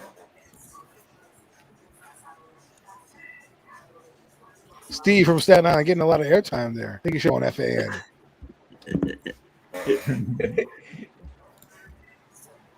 Who you got today, Adam? Alabama or Cincinnati? I don't think you can hear me. Adam, can you hear me? I think he's on mute. Yeah, he is on mute. It's all good though. When he gets back, I don't we'll think he talk. can We'll hear ask him. us. Yeah, maybe he I can don't- hear us. What's up? Let's get it. Yeah, what's Go up, ahead. Adam? I think you're on mute. That's why. I can hear y'all. All right, who do you got today? Alabama or Cincinnati? As Alabama's driving it on Cincinnati's 25. Oh no, man! I said Steve from Staten Island should get his own show on FAN. I love it. That was like deja vu all over again. You said the same thing, but you didn't answer the question. Oh. That's the deja vu. And 19 drops it on the replay. I seen it was a drop, but we missed that. We was trying to get Adam's prediction, Alabama missed the field goal. and it looked like they missed it. Oh man! Missed it. Come on, what do you say that, Richard? What were you telling me, Zion? I'll tell you after. I'll tell you on private, in later on in life. What the? And he claps for the attempt. So I don't Look, see. collapse. I'm spitting. these- Collab. I don't see clapping for a missed field goal, but I think it's kind of like good job, you tried. We'll Look, get it. We'll collapse. get it I'm together. feeling these No, right. that just means he sucks. That's garbage. That's 44. No, Nick At Saban was least- literally clapping, bro. He's like, come on. I think it was just like, Well, oh, pop come my on, pick fellas, it my up. computer's not working well. Clap, you know. What was that, Adam? He's not. Yo, Adam, can you hear me? I think Adam can. Miz, ask Adam who does he have, Cincinnati or Alabama, please. You're muted, Miss. Well, Yo, Adam, you hear me? he's gone. Adam left. Yeah, no, because it does. Shima, it's crazy sometimes. Like, yo, does that where like you can come in and only hear a certain person? Because he was addressing Miz, so maybe Zion you can only muted. hear Miz. You're muted, Zion. I'm not muted. Yeah. I made you look. I told him to go back out and come back in Bro. because his microphone ain't working right. So we'll see. Perfect. I got Zion so bad. As we're on a commercial break, and I know we have play-on-play guys, and I know we're not calling all the plays, but I just want you guys to say thank you again for joining us here, and make sure that you go check out all these great subscribers channels, not only covering the Giants, but also we cover everything from baseball to boxing to UFC to highlights of all these different great sports to amazing rants and amazing videos, and just go sub up to all these great subscribers. And even hockey. I seen Nate doing some hockey games, so even hockey. I'm usually a basketball guy. Well, this light is. I'm on a Dr. Pepper commercial. I'm seeing some girl dance in a sports bra. I just like seeing the fights in hockey.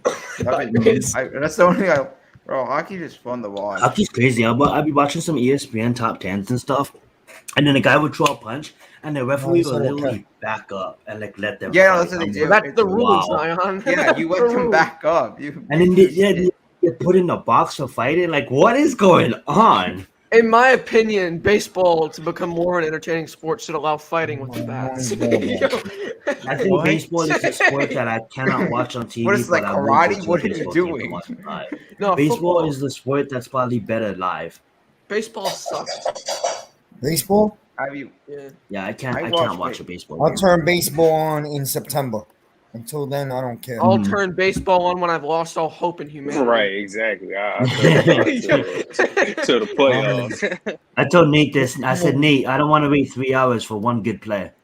Yo, bro. Nate's a baseball player. We are shredding him right now. If the Yankees are in the playoffs, then we good. Screw the Yankees. Oh, wait. Cincinnati has the ball. Homie, I don't know your name. What's the quarterback for Cincinnati? Desmond Ritter. Riddles takes the snap.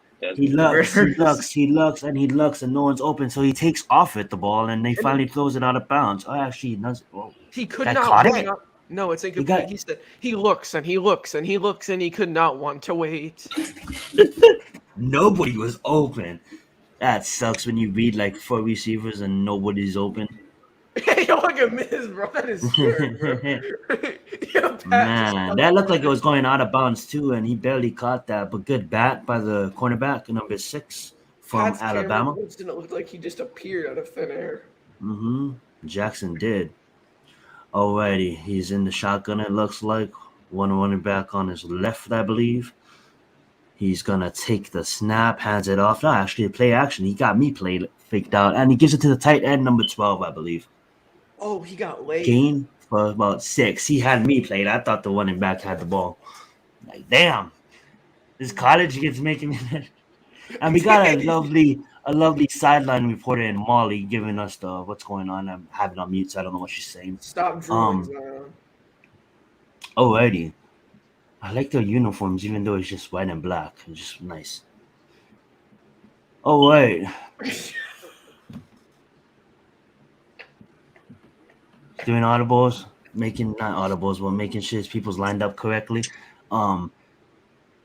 Takes the snap, looks, fires, and batted. Someone got a hand on that ball. Watch J Productions. I just got a notification. Let's get it. Let's see that replay. Looks like he wants to get it to the. I don't know who he was throwing the ball to, bro. They're punting. Yeah, and Cincinnati's gonna punt. Again, this game sucks. It's a good competitive game. Both teams wants to go on there. Alabama. Both teams wants to get there. Alabama fumbled. Ooh, call it, Logan. And it's gonna be recovered by one of the teams. Cincinnati. But no. Well, that's We got very this exciting, Logan.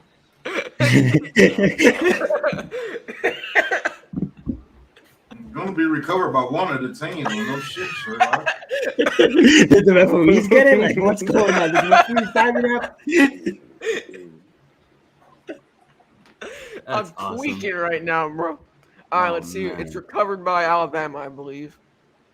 We got a flag down. That's probably late. Shit, that punter might be better than Riley Dixon. Any punter. Oh no. Oh my. I'm tweaking right now, bro. I had like an hour of sleep. On that note, guys, I'm gonna head out. All right. Hey, I appreciate you, Pat. Oh yeah. Make sure you guys go check out the Orange Bowl doubleheader right after the Cotton Bowl, guys, on Joel's channel. We'll drop his link. Nate's on that link drop, right, Nate? Absolutely. And drop Pat's link while you're in it too. Make sure you guys go sub up to Pat. Great content creator. Let's you guys have a good one. You too, boss. Adam, can you hear us? Let's see if this works. Can you hear me now? Yes. Yeah. Yes. Adam, can you hear me? Who do you got, Alabama or Cincinnati, Adam? I can hear you, Zion, loud and clear. Roger that. Awesome. Can you hear Logan? Hello? Bro, what? Unfortunately, I can hear Logan too. Okay. Well, my question to you, Adam, was thank you so much for joining us today. And who do you got in this game? You got Cincinnati, you got Alabama.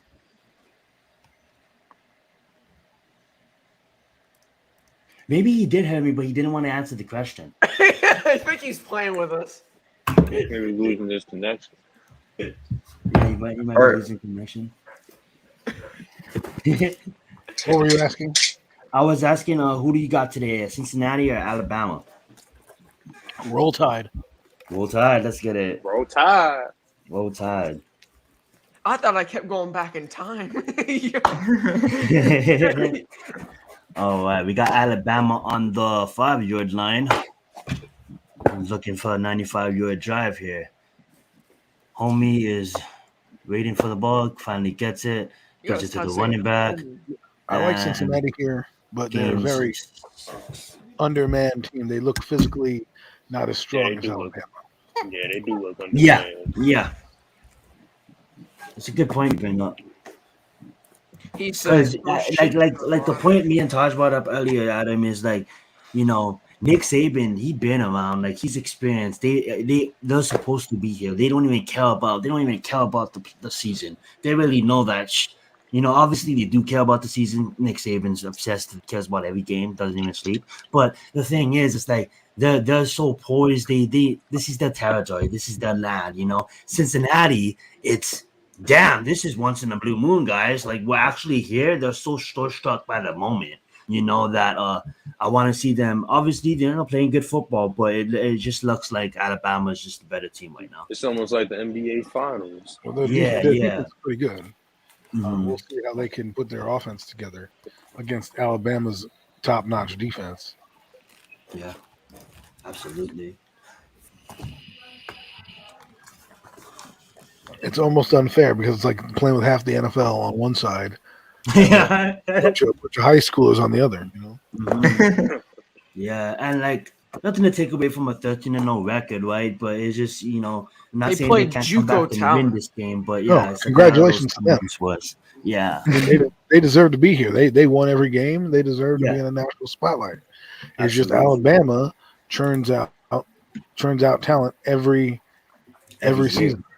You Yes. know, I mean, look, number 8's not playing. Why? Because he's got a date on April 28th with a team in the top 10. So he doesn't need to play. Now you would want him to play because it gives their team a better advantage, but he already knows that he's going to be making his money. Well, no, he's got a torn ACL. He's got a torn ACL. Oh, does he? He has a toy. It's benchy. Yeah, John Mitchell. Nate's got his baseball glove. Bro, I just got it. It was my Christmas present. I got it. Ooh, and number 4 takes off. Robertson has a big side of the field open. He gets. Oh, it that down was to such a 40. gaping hole, too. Oh my What's God! funny Look is how like, big they it don't was. miss a beat, right? They lose Yeah. players to the NFL, and next year they have players to fill those roles. Yeah, what I noticed right now, Adam, is like they're beating them like based off of just running the ball. Like Yeah, I mean, they're doing short passes, screens, yeah, nothing too exciting, but Cincinnati doesn't know how to play them because if they don't play zone, they're gonna get burned over the top. If they do play zone, they can't Mhm. blitz the same way, right? Because you can't play. Usually, you blitz better when you play man, but if you're playing zone, it's not gonna be that good. And this kid right now is playing pretty well for them. The quarterback is keeping them in short down the distances, not doing Mhm. anything crazy, taking what the defense is giving them. We'll He see. looks like Tua in a way. Right. Like just by the way he looks, not by the way he's playing. Yeah, I mean, right now this quarterback looks not like Tua in the fact that I think the game is a little jittery for him. I think once you get out of halftime, he'll settle down a little bit, and you'll see his talent come out. Mhm. And we'll see what happens when they make adjustments in Cincinnati. If they can keep them to a That field is goal true here too. and no touchdown, they can go in the second half and kind of readjust things. Wild, come out wild, and And he goes deep, and it is caught. Touchdown, Bama. Ooh, nice. I'm about to see that right now. Yeah, it's gonna get out of hand. So much for my theory. Get out of hand. And he takes the snap, That's a touchdown. and he sees someone That's open. just Nice, terrible- beautiful that's just pass to terrible number defense. 7, and terrible defense, like Adam said, touchdown, like Logan said, and it's 16-3, about to be 17-3. They're about to beat the drum on him. He absolutely just burnt Cox. Isn't that the guy you were talking about at the For third your round? reception. Right now, it looks like a Just 0 Corey round. He just burnt Cox, man. What a hit! Way to knock him out of bounds. Come all that way. You come all that way to lay the lumber, and that's what you do. I know, right? Like literally, like grab him and just tackle You him. have a shot. Don't hit him. Line up that guy. You put He said, "Don't." Let me just tap you. Hi, tap you onto the end zone, and it you, looks like they're you, gonna you hit him, and he still falls forward for a touchdown. What kind of hit is that? Absolutely. So yeah, 17-3. Cincinnati needs to score before the half ends if they want to make this a game. If you don't want a guy to score, you might as well just light him up as much as you can. Yeah, that's exactly what Adam was saying. First off, they run a natural rub route. Mm-hmm. Number 8 doesn't pick up the adjust. Yeah. Kobe Bryant, that was number 8. They should change. Young's looking good out there, even though it's just small passes, take a shot, verted Well, it. that's what you did. You set them up with the play action. Exactly. You take your shot deep. You caught them off guard, and then their safety comes over and should have made the hit. Should have been out at the 2. Instead, he decides to love tap him, and he's in the end zone. And people don't like that. Love tap him. Look at. I'm just saying, physically. Look at the total yards: 72 for Cincinnati, 302 for Alabama. Cincinnati is just not 17 for Cincinnati, 172. I'm sorry, Adam. I just wanted to read that. Browns was on Monday Night Football. Cincinnati looks like they cannot hang physically. It's like when Giants played out. Sorry, guys. I don't know what. Nice return. Nice return. That's how you set up yourself. Yeah, that's a beautiful return. And he keeps on going all the way down to the 41, it looks like. I wish the Giants could return footballs like that. Oh, man. Beautiful. Hell yeah.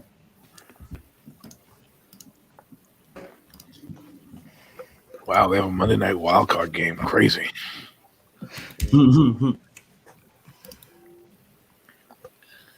They never played a Monday night games. That's going to be pretty interesting for a playoff.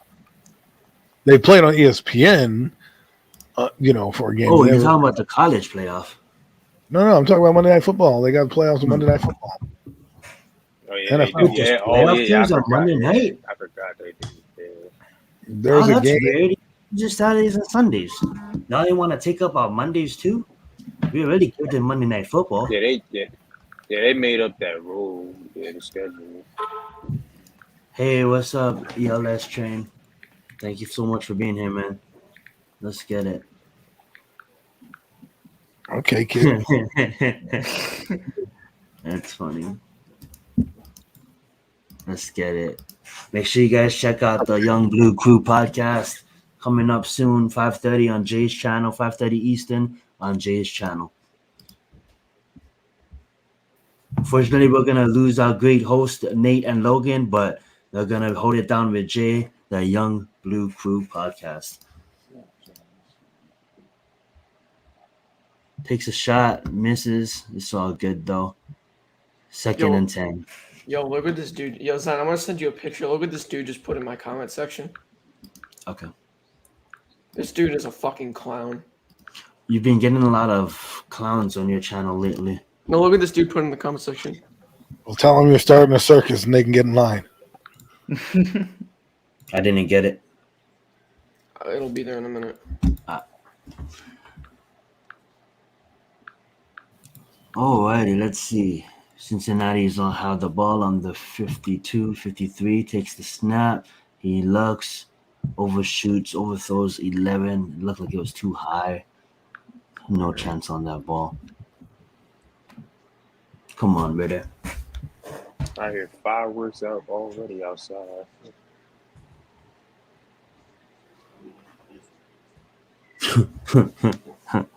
He said, "Don't be sorry, be better, Logan." You see, if I was to get that, just thank him. Say thank you. I appreciate the 5 minutes of your life to comment on my YouTube video. 5 minutes. Yeah, like he wrote him a damn essay. All right. He tries to escape, gets bumped back by his center, it looked like, and gets sacked by number 15, it looks like. Jesus, that just looks bad. This game is out of hand. Alabama will get the ball back. We'll probably take a knee, and it'll probably be halftime. But damn. This is a step up in competition, huh? Yeah. They're going to probably punt it, and that punt will probably end the quarter. This quarterback is shook. Yeah. Look at that. That's his offensive board that bumps him, I think. I mean, he ran at the back of his lineman, almost butt fumbled like yeah. Mark Sanchez. Oh, no. Nah, Alabama's just hungry. Nah, it's over. Halftime, guys. We got 17-3 at half. Thank you guys so much for joining us today, and we're going to open up the half to just talk about any sports in general. And I believe the sport topic will probably be the Giants. So, Adam, you can begin. The Giants are what comes out of my newborn's diaper. Crap. Okay, that's what they are, and they need to lose on Sunday to keep their draft pick high. I don't want them to lose, but winning puts it out of the top 10, and you don't want that. And there's I still think Joe Judge should be fired. Many people don't agree with me on that. Bro, EOS is in the chat. What's up, EOS? I went to Taco Bell. Last night, and I was standing in Taco Bell with my jersey on, and then a Cowboys fan walked in with a Cowboys hat on, and I just acknowledged him, and he acknowledged me, and I was waiting for my order, and then he's all like, he walked up to me, and he's all like, "Hey, yo, bro, I'm not trying to start shit, but what's your thoughts on Joe Judge?" And I'm like, "Nah, bro, you ain't starting shit. You just want to have a football conversation." I said, "Word to Michael Parsons. I think he done it. He doesn't only look like the best rookie of the year. He looks like the best defensive player of the year. So word on that. And I know how to give respect too. And then I was just saying, it's funny. I was laughing at it. I was like, it's funny that you come at me with Joe Judge because I was telling him like that's been the conversation in the Giants community for the past month now. Actually for the past the whole season. And I just told him that we'll see what happens. I think he might come back another year, but at this point, as mad as he gets me, I wouldn't be sad or happy if he was to come back, but it's just so numb. That's the answer I gave him, Adam. Everything that the Giants been doing lately has been so numbing to me. It's like lose, and it's it's just as long as they give the general manager the autonomy to cut ties with Joe Judge and not say, okay, this is my guy. If he sits down, interviews Joe Judge and says, I like your plan, we're going to do this going forward, then yes, maybe I can see the marriage working out. But to me, it's like, why not just pull the Band-Aid off, cut them both, the GM and the coach, bring them both in together and let them have their own vision. That is true, but I'm on the thinking process of Myra. John likes Judge. You get that John feeling too, Mara. right? Right, but and I agree. I mean, Judge could be a nice guy, right? He could give high fives and hugs and all day. Great. But to me, it's like if a GM comes in, let's just use a name like John Dorsey, for example, and he goes to John Mara, listen, I want such and such a coach, and I'm going to look at these players, and I'm not being married to Judge. And if we lose out on a candidate, let's say he's, people deem him a good candidate, we lose out on that candidate because of Joe Judge, I'm going to drive up to the MetLife Stadium myself and kick Joe Judge in the nuts because, he hasn't done anything to warrant being kept by another regime if they decide not to keep him. And the only reason I say to change it is if you look at the 49ers, I keep bringing them up because they did it right. They cut their coach and their GM, and they brought in two guys at the same time in Shanahan and Lynch, and they let them run the organization. And they've been to a Super Bowl, and they've been to the playoffs. The few years they've been injured, they haven't made the playoffs. But this year, they're looking like they might be in the hunt again for another playoff berth. So you tell me, is that not a good strategy, or is it, or are we going to half-ass it like we always do as the New York Giants? And I think that's an excellent strategy. It was if it was up to me. What's up, Joe? Thank you for joining us. And before we continue, I just want to ask Joel, who you got in this game, Alabama or Cincinnati? Even though it looks like it's over, Cincinnati can always make a climb out of the abyss. Hopefully, who knows what? Who do you got? Roll Tide. Roll Tide, let's get it. I didn't even ask you that. I know you're an Alabama fan. I just wanted to ask you. Look at these jerseys. Get into Adam. I agree with you, Adam. I want if it was up to me, I would want Judge out. I want Judge out, but I don't think that the organization is gonna go that way. Bro, John Mara is gonna keep him. Yeah, reasons being is like I just think that Judge, not that he has excuses that he can make, but he has talking points that he could hit Mara to keep his job.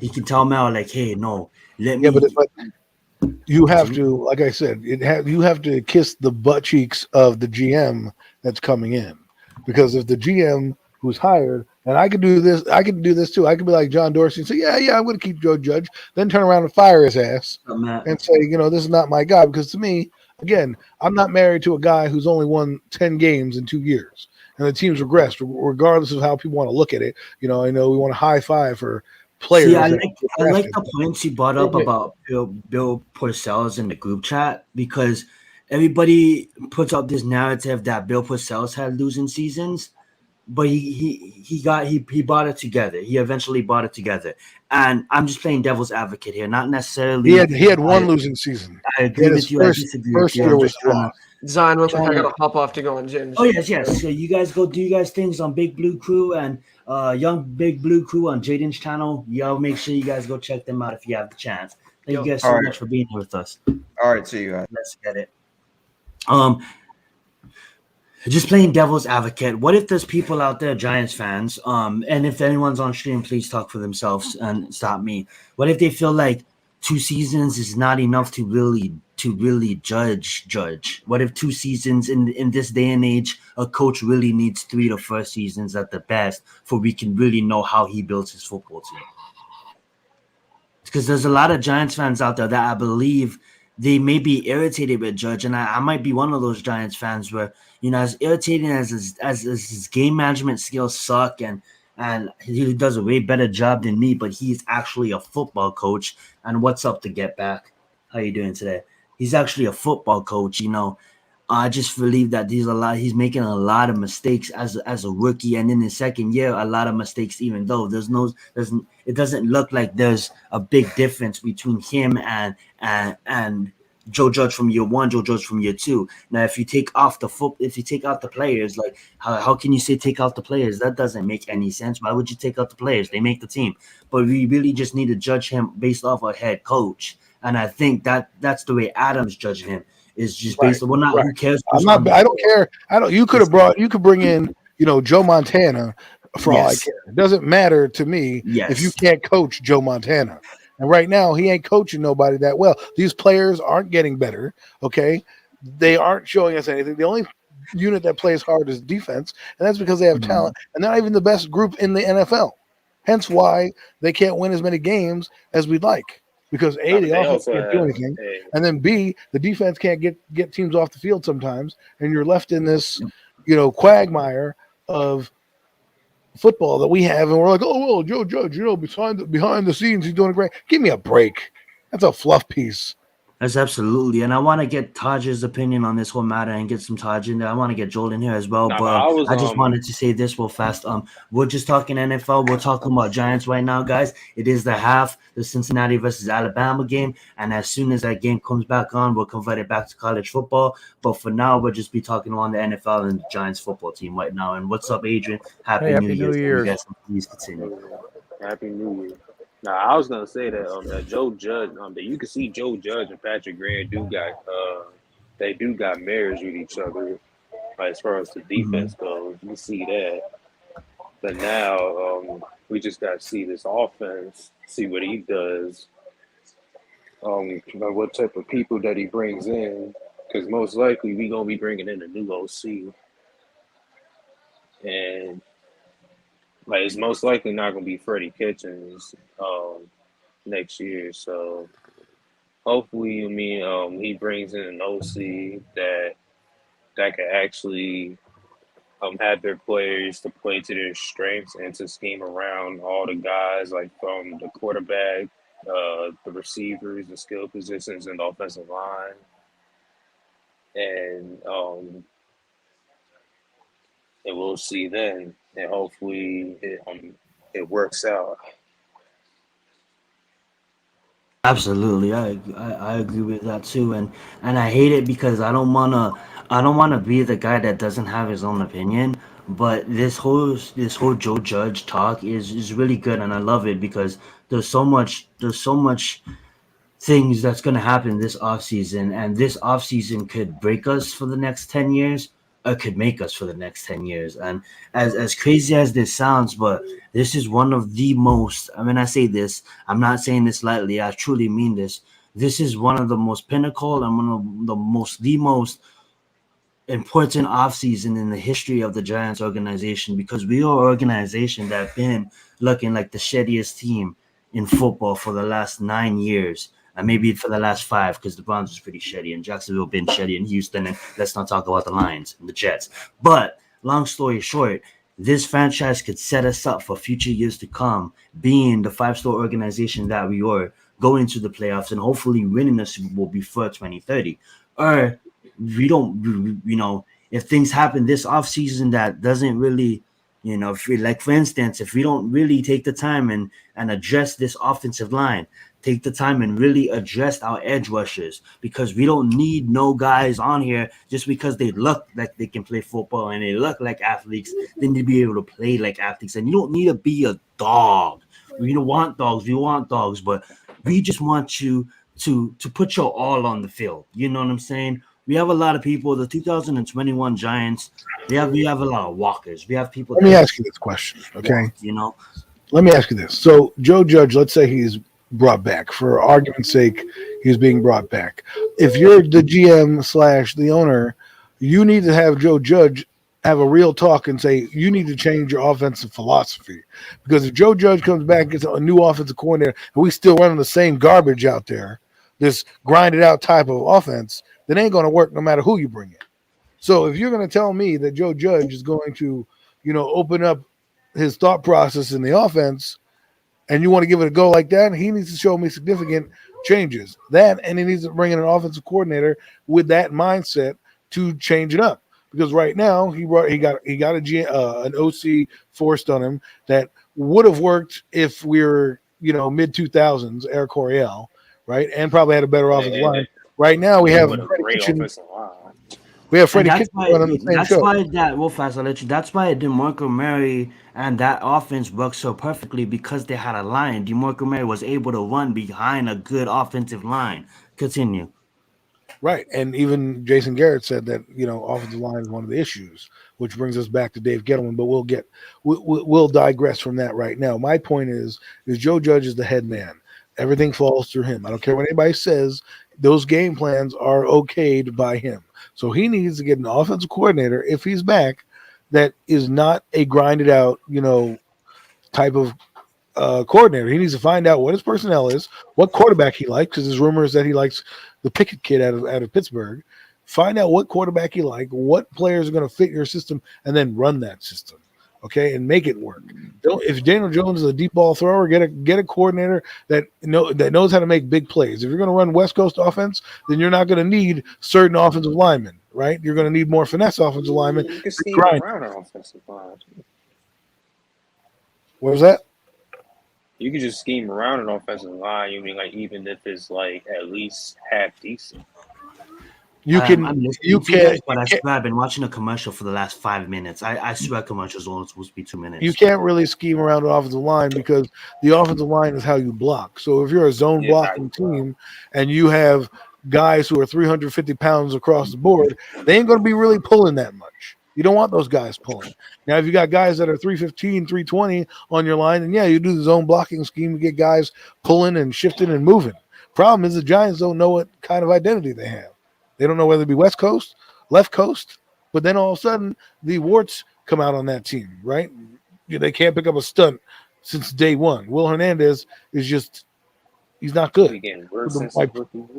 My point is that when you sit him down next year, if he is back and the new GM comes in and says, okay, we're going to work together, you need to tell me what your philosophy is so I can go out and get you those players. And then if he comes back next year and he's still grinding to a halt, we're not going to win games. This league right now is like the NBA, okay? They changed up the rules so it favors the offense to score points. This is not the 1980s, 1970s, where you can knock guys out and pull them and push them down. There's no advantage on the defense. And there are teams who have suspect offensive lines that are doing better than we are. So you got to find out what your philosophy is, change your philosophy up, and then maybe we can go and start something different. Because right now, Joe Judge's philosophy is, grind it out, 3 yards in a cloud of dust, score 16 points and rely on your defense. Well, that works if your defense is the 2002 Buccaneers or the 2000 Ravens. Or if you want to get real crazy, the 86 Giants or the 85 Bears. That's when it works. Nowhere near those defenses.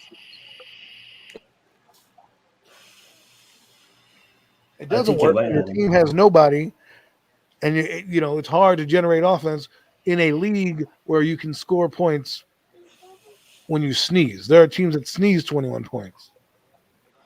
That's true, and I just want to say real fast, guys, we got Georgia and Michigan coming up right after this game, and that's the Orange Bowl. And who's going to be hosting the Orange Bowl? None other than our college football guy himself. Classified right down below. So right after we're done here, guys, make sure in about 2 hours and 11 minutes, you go check out the Orange Bowl live on Classified's channel. We know Big Pat will be there, Miz will probably be there, Taj and Adam and me will probably hop over. I'll try to support them both, them and Young Big Blue Crew. And I appreciate you guys all joining us today. Let's get it.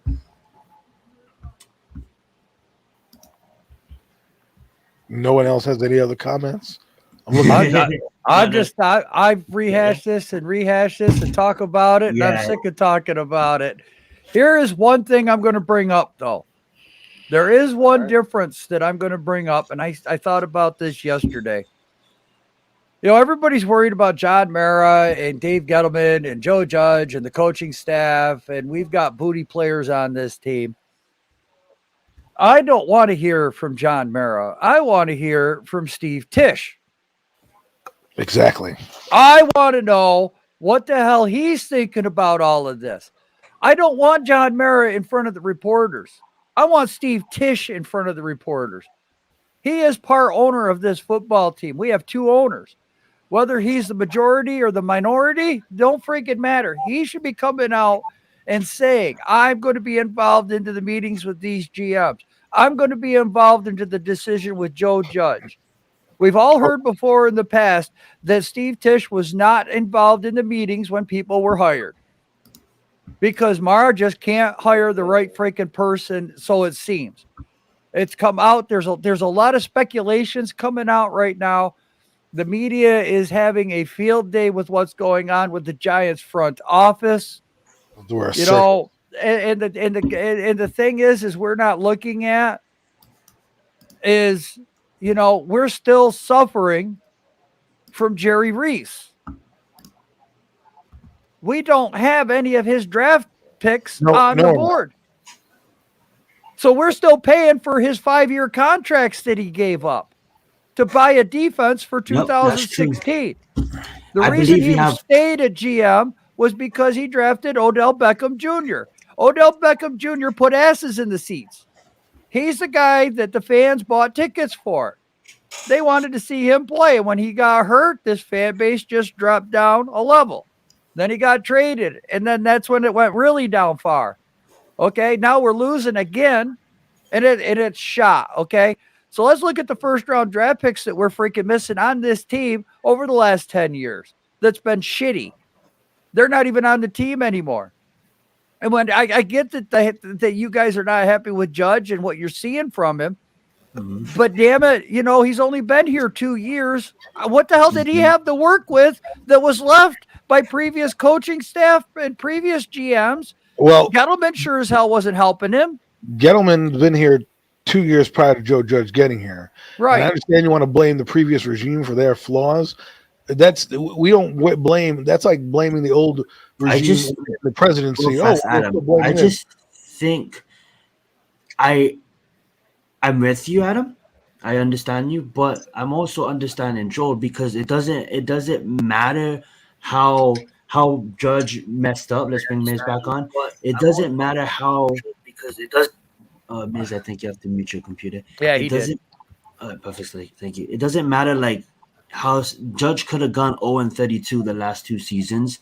Joe probably would have wanted him out, but just the fact that he had shown some drive to win, I just think for Joel, it's unfair for us to judge after just 2 seasons. It brings back that point about. Well, then why do we get to do that with both McAdoo and Shermer? Only reason McAdoo is fired is because he benched Eli Manning for Geno Smith.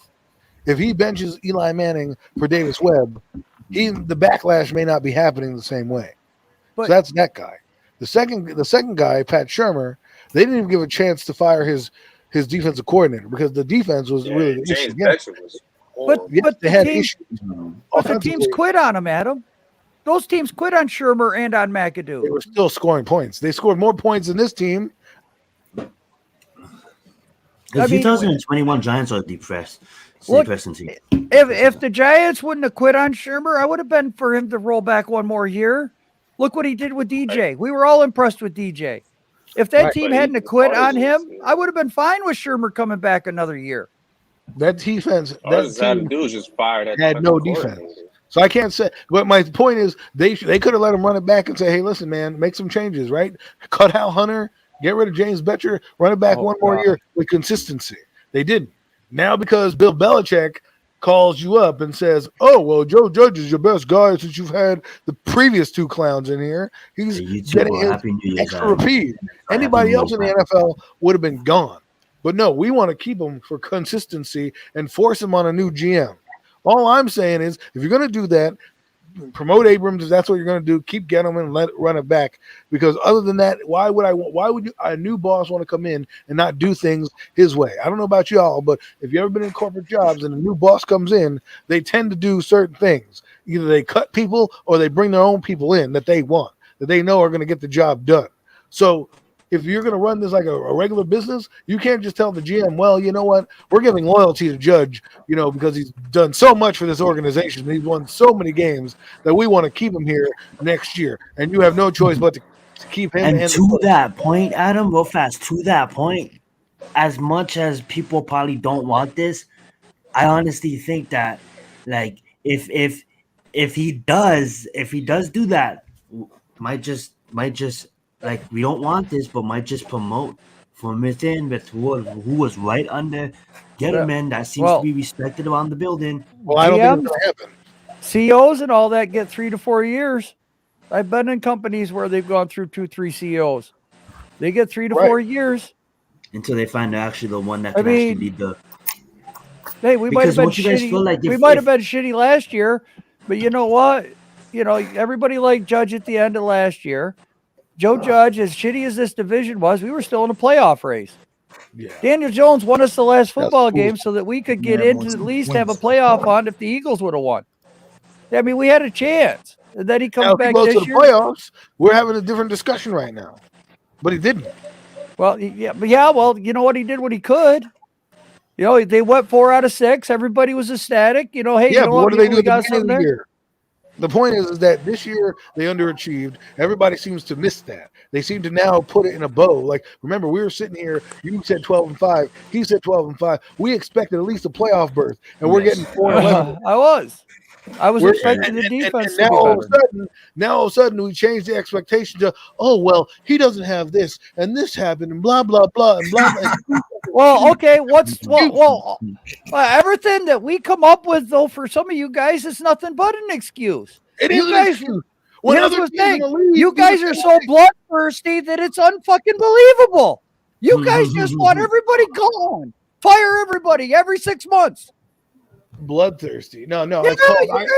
It's called when I see improvement and not regression. Man, that's when I get bloodthirsty. Especially when I'm tired of losing for the last decade. That's what losing mentalities do. We keep these bums on scholarship, and then we wonder why we stink. Bums? I don't know. There's some good young talent on this team that Joe Judge has got. Nobody. What have they done for us? Who else has brought talent in here? What have they done for us? Who else has brought talent in here? Who else has brought talent in here? Who else is any coaches? Last 10 years, who's brought talent in on this team? Last 10 years. You just said last 10 years. You just said that Jerry Reese was here. So Jerry Reese brought in Odell Beckham Jr. and a myriad of other players in here. Oh, okay, one guy. All right, Joe. Well, one guy. Do you like Roche? Do you like Ojulari? Right, I like them. That's great. Doesn't mean I'm going to not draft somebody else over them. They haven't proven anything. They're rookies. Great. High five. Let's get them a cookie because they happen to play in the NFL. We like them. As long as it's chocolate chip. Cookie too, Adam? Yeah, can it be a chocolate chip cookie? I'm joking, but yeah. However you want. Oatmeal, raisin, whatever. Does the next guy coming in? So you get rid of Judge this year. If you get rid of Judge this year, does the next guy at least have some talent on this team? The next guy would at least have a GM that is aligned with him, that they can both have the same philosophy. That's not what I asked. That's not what I asked. Well, okay. I asked if this team would have talent on it for the next coach right now. Does this team have talent on it? It has some players on it. Okay. It does have when Joe Judge got hired, what talent was on this team? There wasn't. They still were building talent. That's a good point. I like that point. Okay. Not really that much talent. Well, okay, under McAdoo. Okay, what but let guys me are ask on you this, team Joel. that you Let me like? ask you this, Joel. You That's bring a in lovely talent, fact, right? too. You Time to turn improved. up as well. Yes. You improved all these guys, right? Because Man, last year, if we want to bring up last year, This flipped. what happened last year is all those players that we saw come in actually contributed. This year, what is happening? I don't know. Isaiah Wilson can't get on the field, right? You brought him in. You bring in all these other players, and we're only talking about Azeez Ojulari. What has Ellison Smith done? Great. He plays a few snaps. What has he done? Okay, so in 2 drafts, I'm excited about Kadarius Toney, hasn't done anything. The offensive line, which was supposed to be addressed, he overlooked. For who? That's a guy named Kadarius Toney. You've Finn done a said it. complete 180 on the topic that I brought up.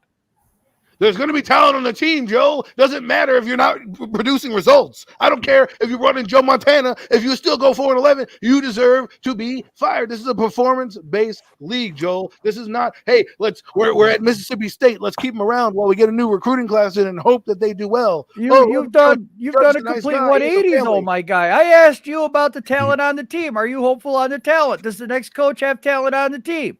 And you said, let me ask you this. I said, what talent did Joe Judge have? There is some talent on this team. It's not over the top talent. There's a few players that we like. So Never said it was. I just said, what talent did Shermer leave Joe Judge? What was on the team that he had where he has like 7 or 8 players that, you know what, going to contribute. They have promise. Who on that team? Fine, Joel. Fine. We'll keep it around. And next year, Joe, I swear, next year, Joel, if this guy is bad, I am coming for you. Well, I'll tell you what. I want if we fire Joe Judge and we don't turn it around in 2 years, I got a lot of guys I'm coming after. Oh yeah, I want this to continue, but it's going to be continued on commercial break because this is because we love Joe. We love Joe. We have an Alabama. He's done a ton of shit. Cramping. It looks like he's just cramping.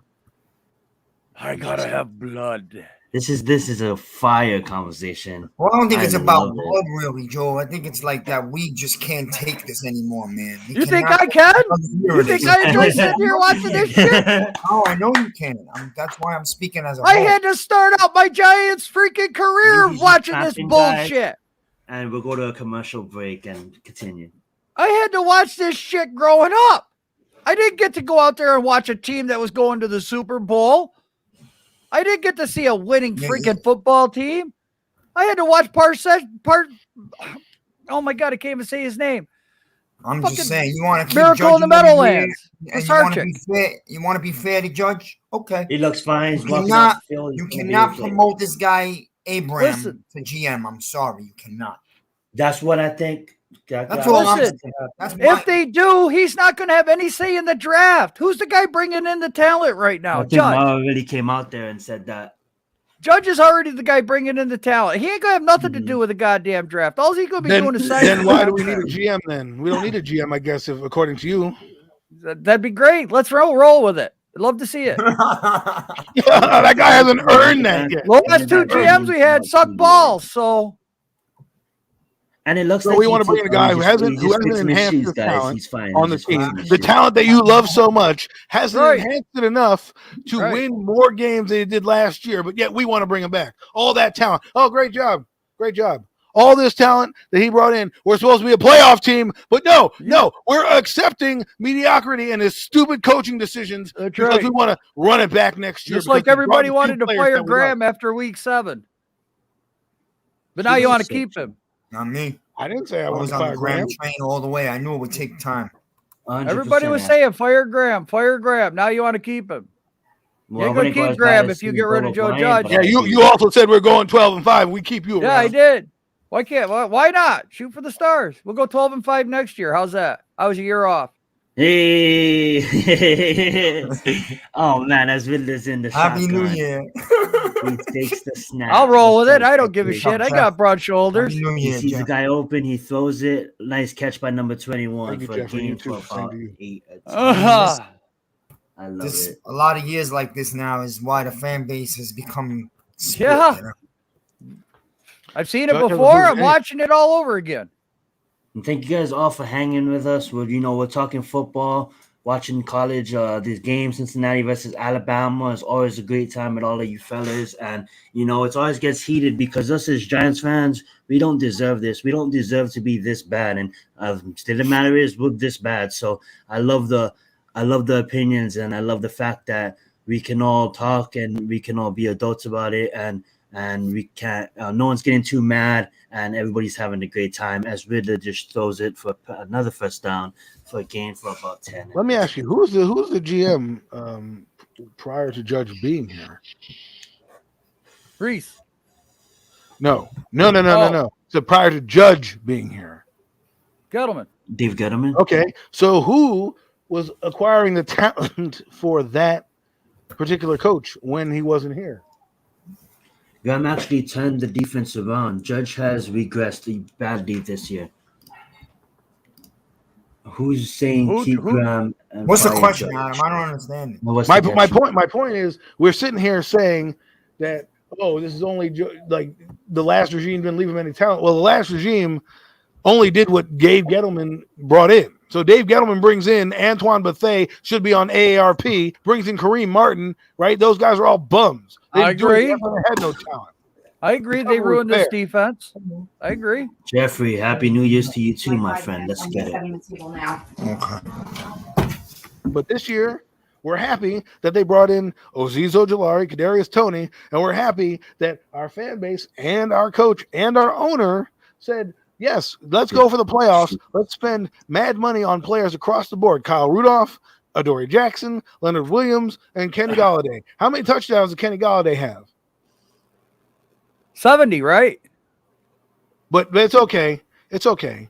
We'll bring it back. We'll bring it back next year. His coaching style is very great. You good. He can pick players, but he can't coach. He can pick players, but he can't coach. Riddler takes the snap. He's looking. Adam, have you really ever seen a true rebuild? I have to ask this. What as shitty as we've been the last 10 years, have you We've been rebuilding for the last decade. Adam's much older than me. For me, I came into this organization. We was on the top of the world. The year I became a fan, I kid you not. The year I became a fan, we won the Super Bowl in 2007. And then I was with us in 2012 and 2011. The 2012 season, we could have had something real great here. And after that 2012 season, with this offensive line, it's been three rebuilds, 3 half-ass rebuilds since I've been a Giants fan. And you realize you can go from worst to first in a year. So don't tell me have you seen a rebuild. Who the hell's done that? Who's gone worse than first? Look at the Bengals. The Bengals. Look at the fucking talent that the Bengals had. Mm-hmm.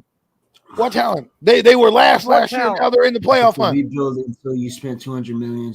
Don't we? But we're fast. This season alone, we're still paying Golden Tate. We're paying so much people. We have like $40-something million that we're paying out to people. That's not even on the team. That's how messed up the upper office get. It has. And how come? But no, we can't talk about the upper office. Never mind. I was like, same offensive line, and they put up more points last year. I doubt they had a worse offensive line last year than this year. If Judge is gone, then we got linemen now that are putting up a 9, a 6.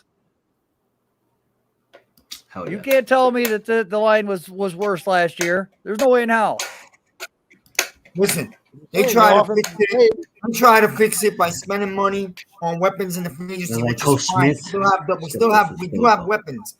They dropped the ball in the draft because they didn't address the other side, which was the O-line, and we all know according to Joel, that would be Judge dropping the ball in the draft, but since he's the one controlling all the players. And it looks like he makes it. Oh, yeah. A 5th-round lineman would do really good wonders on here. Let's look at a guy named Rashawn Slater, who's been all-pro, got passed up on. Great job. What did I want?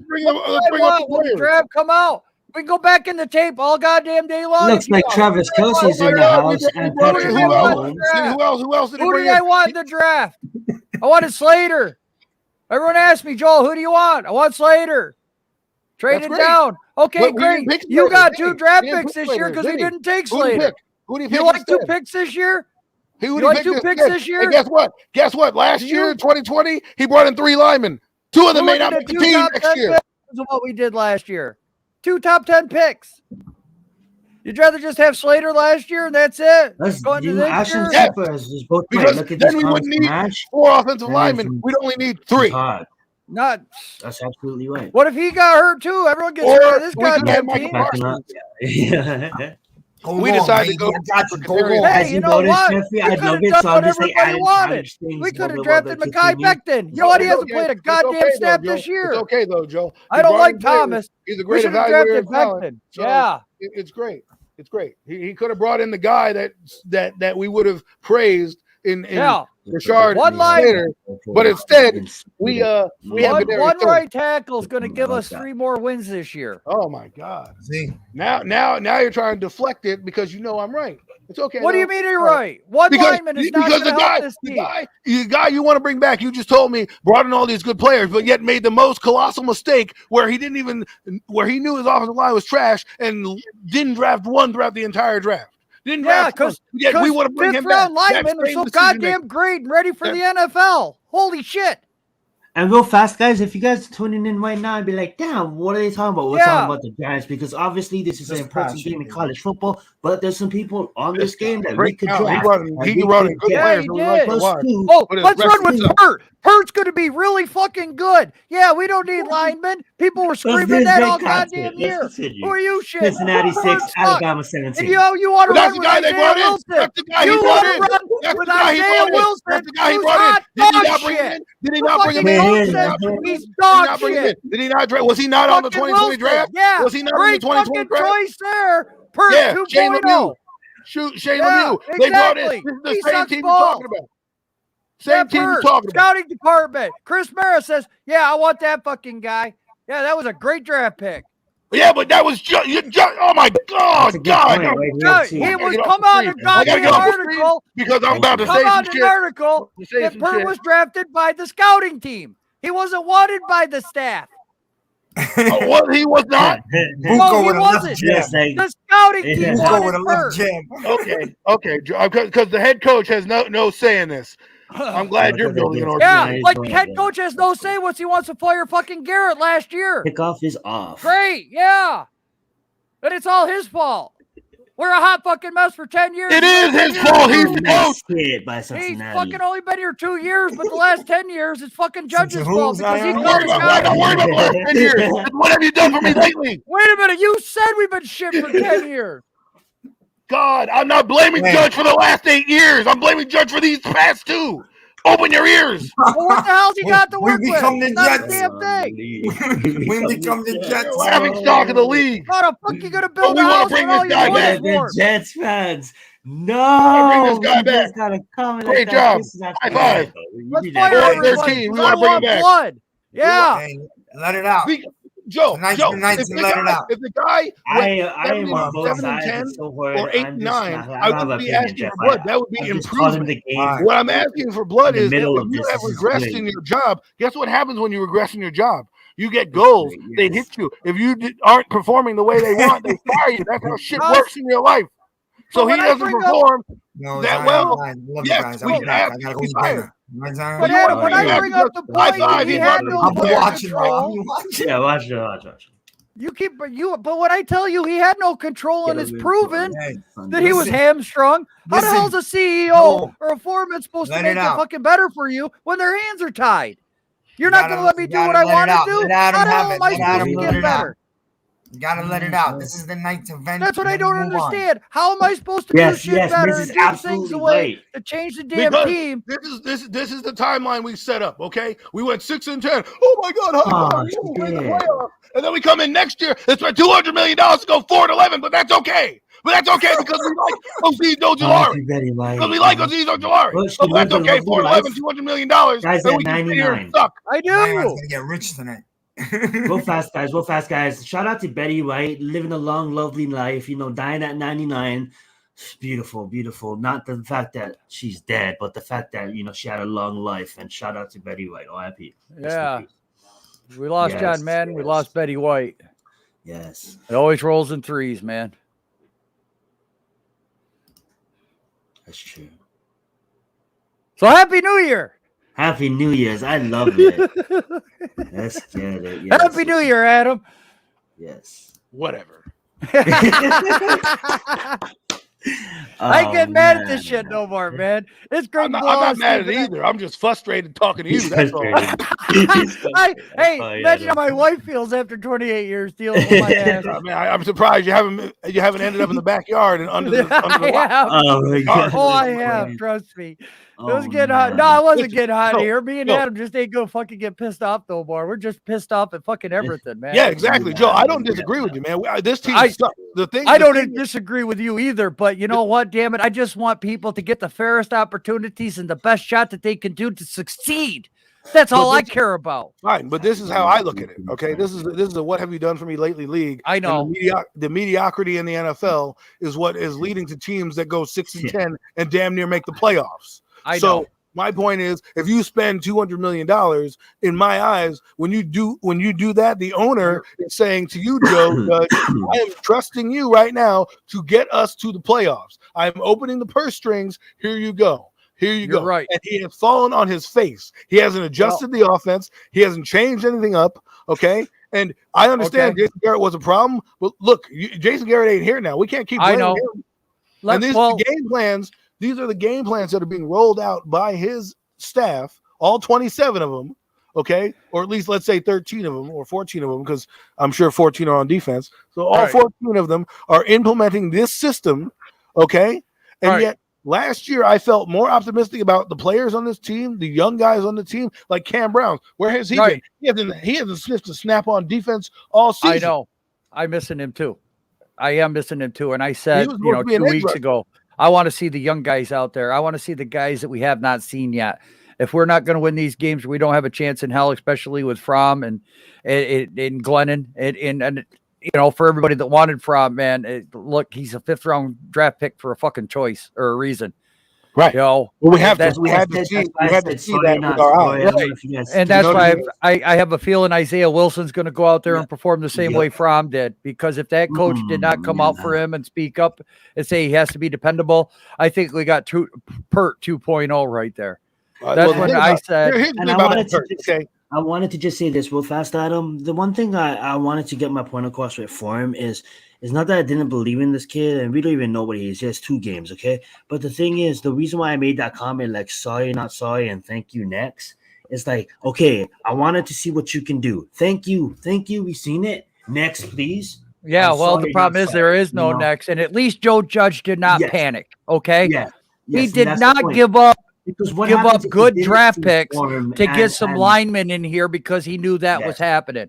He did not do that, which we've seen in the past where guys will panic. Oh my God, I got to save my job.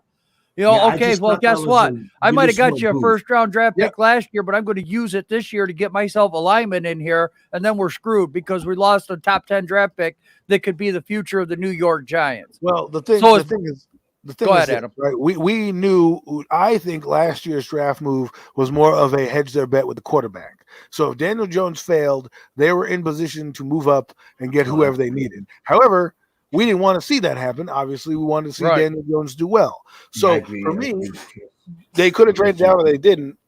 But we could have taken Slater, Parsons, or anyone, or those 2 guys. We all would have been happy with that pick. We would have been like, cool, whatever. Let's get it. Okay. Right? And if they had fallen off this road, we would have at least been like, all right, at least we got Slater and we have Thomas. We have cornerstone tackles to work with and the rest of the draft, right? Right. However, now we had resources already poured into the receiver department, and we go receiver. We had resources poured into Aaron Robinson's cornerback position. We still drafted him. I mean, what my point is that while I like the draft and I do enjoy the players that we got, there were other players that we could have had that could have helped this team. You're right. Instead of going with Darius Williams in the 6th round, we could have taken that kid Jenkins, who's now playing for Kansas City. I'm not saying Parsons is not a baller. Okay, just hold on a second, Zion. I need to go do something for my cousin because she's sick. I need to go to the store and grab her something. So can you guys just hold it down until I get back? Thank you, guys. Take it over, Joe. Here's the thing. Okay, I like Parsons. I think he's a good player. But does he make a difference on this team right now as far as wins and losses? Yes. He would give us more wins. He might be that guy that changes the defense to making it dominant. We won't Okay, know. the reason I asked that is because we would be taking a defensive guy instead of the offensive lineman. Okay. That's But why our defense needs resources. The problem is does. this is what's going to happen, right? We're going to draft offensive linemen next year. Let's do your thing. We draft Lindenbaum and Neal together, right? Now you still have to replenish the defense, who, by the way, lost Dalvin Tomlinson, may lose Austin Johnson, right? And now we have Leonard Williams, who is 1 year older and may not perform the same way. So if you don't bring in any defensive help, we could be stuck on the other side wondering what would have happened. So we can't forget the defense just because we want offensive players. That's why I want 1A and 1B, because we need to build both sides of the ball correctly. Now, obviously, you don't want to how should I put this? You don't want to overdo a strength, but you also don't want to make that strength a weakness. Right. You're absolutely right there. But it would not right now, who do we really have on the team we could get a draft pick for? Nobody. There's really nobody. And to get cap room next year, we got to cut players to get $40 million in cap room. Right. The players that I would not be upset, because you got to figure the Bears are going to smoke us Sunday. All right. So that draft pick's going to go to, you hope so, 12 to 10 range right now, right in that area, I believe. But we're probably fourth or third pick.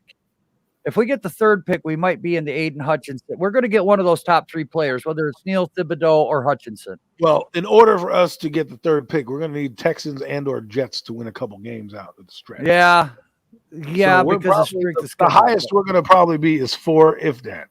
Okay, 3 is untouchable right now, but 4. But my point is this: if we happen to lose and the Bears go 7-10 or 6-11, and they end up in that 12. That 11-12 range. That's perfect for the Giants, because it is. The trade partners you're gonna start to see the sharks in the water when the quarterbacks are coming. Yes. Right? And so just like Mac Jones got chosen at 15, once the first quarterback is taken off the board, and those teams that need quarterbacks, i.e. Washington and things of that nature, who are going to need to trade up, they're going to want to be asking the Giants, hey, whoever the new GM is definitely won't be Gettleman, but right. Hey, do you want to trade with us? We'll give you this plus next year. Now, what you do is, if you're smart, you take that second pick, which will be Chicago's pick. You trade that for assets, go down in the draft, and pick up your defensive end there. Well, see, that's where I was thinking is we trade the fourth pick, because that might be the jumping point for those quarterbacks.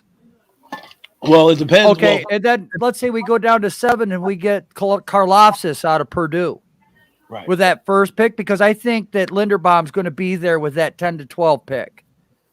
Yes. So if you decide to do that, that's a different story. But I'm going off of right now the hype machine, not moving the quarterbacks yet. I'm sure in the next couple days, after this weekend, you're going to start to see the hype machine build on these quarterbacks, because there's going to be the Senior Bowl and the Combine and all the other off-season junk that goes on. Then you're going to have Daniel Jeremiah's top 50, and they're going to move up and down the board. Then you got a pro day. So let's say, for now, for this argument's sake, the quarterback is not in the hype train. So my thing is this: I think the first quarterback, if we're doing this exercise right now, is going to be chosen in that 10 to 12 range. So if you're a quarterback, if you're Chicago, right, and you have that pick down there, and you are, I don't know, let's say the Redskins or the Saints, and you have a chance to nab a guy, and you only have to move up. Okay, I see. Yes, I see where you're going. Make that trade. Now, I'm not trading out of the top 10 in this draft for anybody, because you need to get a bona fide guard or lineman or edge rusher. I don't care. You want to trade for Mac Carroll, you can wait, because we all know there's no top 5 quarterback yet, right?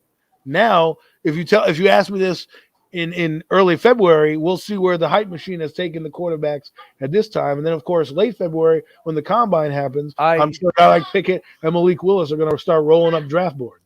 I like your way of thinking right there, Adam. Yeah, maybe stay with the number 3 or 4 pick, whatever one we get right there. Take like an edge or BPA.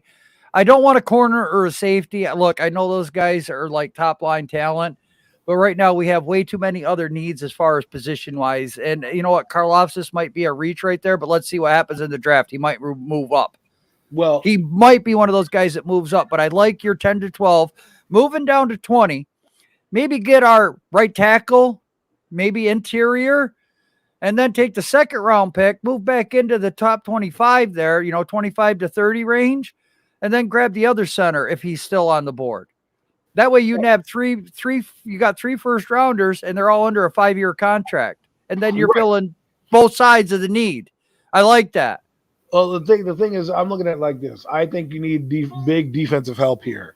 Okay, you like Ojulari, he has 8 sacks. So we need to bring in somebody that's going to get him 11 by putting another guy next to him. Yes, to help out. It also will help Leonard Williams because right now Leonard Williams A is injured, B is getting double teamed, and C Dexter Lawrence is playing out of position. Right. So if you were to shuffle these guys around, get another defensive end / outside linebacker to help with Ojulari, I can see this defense going to another level. As for safety, if that Notre Dame kid is there and he's the highest on your board, and you want to, and the only way I see this happening is the Giants get a top 10 pick and don't want to trade out of it. That's where I would take the safety, knowing that all right, down the line I can get that lineman.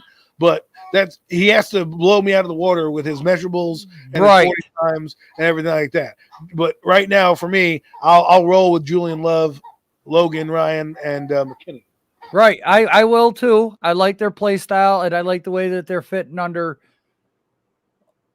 Oh, was that intercepted? I think that was intercepted by Bearcats.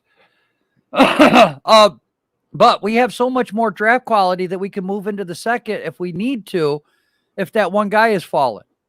I get that, but I don't. This is 10 picks in this draft, and being that we're going to lose a lot of players for contracts and all this stuff, I rather, if you want to build a foundation, as we talk about, keep these 10 picks. Okay, build your foundation. Try to pick the best 10 picks you got. And now, if you don't want to have 10, you want to have maybe let's say 8, because Miz brings up a good point about the 2 top 10 picks. Right now, it's not looking like that, and especially if the Bears beat us on Sunday, that's not going to be a factor anymore. But to me, it's like.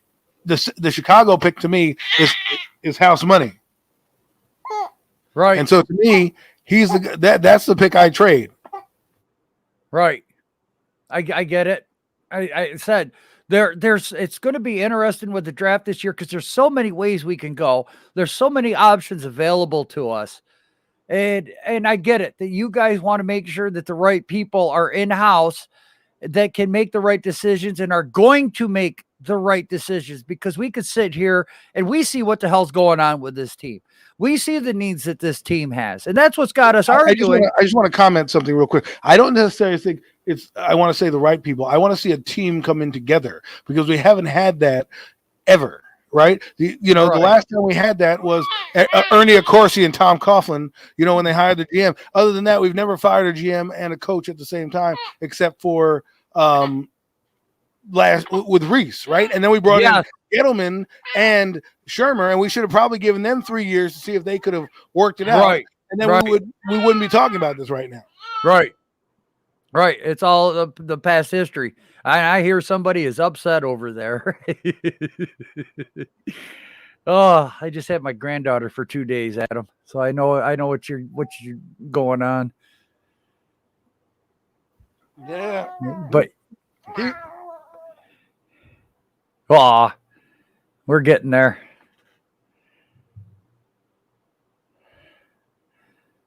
Ojabo does have a huge upside, Chris. He does. I've been watching Michigan football. That's the guy I want as a Giants if they trade down. Ojabo? Like I said, either him or Karlaftis, either or, I would be happy. Either or. Well, I can't wait. Is really what's going to change it up, and it is. Because we're going to see a lot of these guys and they're functioning, and then we're going to see pro days, and then of course it's all about free. And see, the thing about the NFL does it differently than most sports. They're doing free agency prior to the draft. Most sports do the draft then free agency. So what that's good. We're going to see how the Giants kind of align their money and their resources, right? And who they go after. Because to me, someone said, Kim Jones said on the radio after Miz left, he said, why not go out and get yourself a center that's actually played right in free agency, right? And then you can go draft, your your lineman in number Yes. one, and then go Yes. get your defensive player, and then in your second round, now you bring your guard / center swing kind of player in, and he can Right. develop. Almost similar. Remember that guy J.D. Walton? I don't think people remember him, but I think he was the guy prior that was brought in quickly for 1 year because I think they had Richburg who was Yes. coming in, so they Yes. brought in J.D. Walton to be Yes. like a 1 year center, and then he came in, and then once he lost his job, they gave it to Weston Richburg. But that's why I was telling you about the Weston Richburg thing is because he struggled as a guard. Yes. And that's why I'm worried when you say Linderbaum can move. I know that AK of the Eagles said something along the lines of, well, their guy did it and it worked for them. I said, yeah, there are some rare occurrences that happen. But to me, I don't want to take and I always use this analogy. I don't want to take a waiter and then tell them to go make the food. I don't want to take a cook to now become a waiter. You're right. Things are going to go wrong. The skill sets, they may understand, they may be able to pick it up, but you're never going to get the flawlessness that you need because you didn't train that person for that. So now you're going to take everything that they've learned, as a center and move it over to guard, where now the center looks at the whole field. Now you want the guy to look at half the field, right? And then old habits may be where he goes to help out the guard or something like that. So just kind of keep it straightforward, That's how I'm looking at it. I get it, but I go back to I'm so much more of a teacher than I am just throw a guy into there, even though that's his position. It's I want to make sure that he has the best opportunity available to succeed. And I guess maybe I am a little bit too old school when I think of that stuff because I can remember the Giants. We'd always we'd get rookie interior guys, and then we move them outside when the tackles left, and they always filled the spot. They knew, they were so used to working the right side guard or left side guard. And that's how we built our line depth. We bring in the guys inside, move them out, bring them in, move them out. As the year progressed, our guys retired. There was always that rotation of linemen, which is why we had a good line for so many years. Maybe Linderbaum is different, but check out this though. If you want to look at that 07 line, you have Sean O'Hara undrafted. You had Richie Soybert, who was undrafted. You had Kareem McKenzie, who was a second round pick out of the Jets, who came over in a big mega deal. You had David Deal, who was a 5th round pick. My point, and then you had Chris Snee, who obviously was a 2nd round pick. My point is that I'm not saying you need top 10 talent to get linemen, but if you're there, and the reason that the Giants did that is because, let's be honest, that they had at bats with both regimes. Okay, yes. Jerry Reese, he drafted Richburg, he drafted Pugh, he drafted Eric Flowers. They all failed. Okay, Gettleman drafted 3 guys in the draft. Okay, he drafted Hernandez, Thomas. 4 guys then. He drafted Hernandez, Thomas, Pert, and Shane Lemieux. And now we're questioning Shane Lemieux. Obviously, he's injured, so we don't know what his development is. Will Hernandez, we've already seen enough of. We're pretty much, over him. Okay, and then we have Matt Pert, who seemed to have regressed, and his coach doesn't even like him. So which means another bust, which is another reason why I want a different. This is the reason why I want a different set of eyes, because right now whatever was happening is not working. So you get rid of the GM, get rid of his scouts. Don't keep any of these people. Get your scouts in here, and then build your board. Right. The Jets. That's why I ask you though, Adam. What if the scouting department gets turned over this year with Judge there? Okay, so you're saying if the scouting department gets changed over, and then we go from a better draft, but I still don't get a playoff berth, even though we go from, let's say, 4 wins to 8 wins, I'm still fine. You still go get rid of Judge, because my ultimatum is playoffs, because you'll still have Kenny Golladay, you'll still have all those pieces that you got. You're supposed to be improved. You'll have 10 draft picks. The only way I could see them doing, and this is what my gut is telling me right now. Okay, that the new GM and Joe Judge, if he's here, are going to inquire about Russell Wilson, because they're going to want fans in the seats after this abysmal season, and they're going to want to justify, bringing fans back and getting them together. So to me, I wouldn't be surprised if we hear rumblings about the Giants inquiring about Wilson. Now, I get what you're trying to say, that if we improve under this 10 picks with Judge, bring him back and keep it rolling. I'm not giving Judge the benefit of the doubt, because if he doesn't change his coaching style and we lose games because of him, even though we fall into 8 wins, let's say, I'm still, if there's a guy out there, let's say, hypothetically speaking, the Saints cut Sean Payton next year, right? Because they go next year, and he's on the market, and Joe Judge has won 8 games. I'm calling Sean Payton and saying, okay, you won 8 games. Let me bring Sean Payton in here, see if I can get to the Super Bowl, because that's what I would want.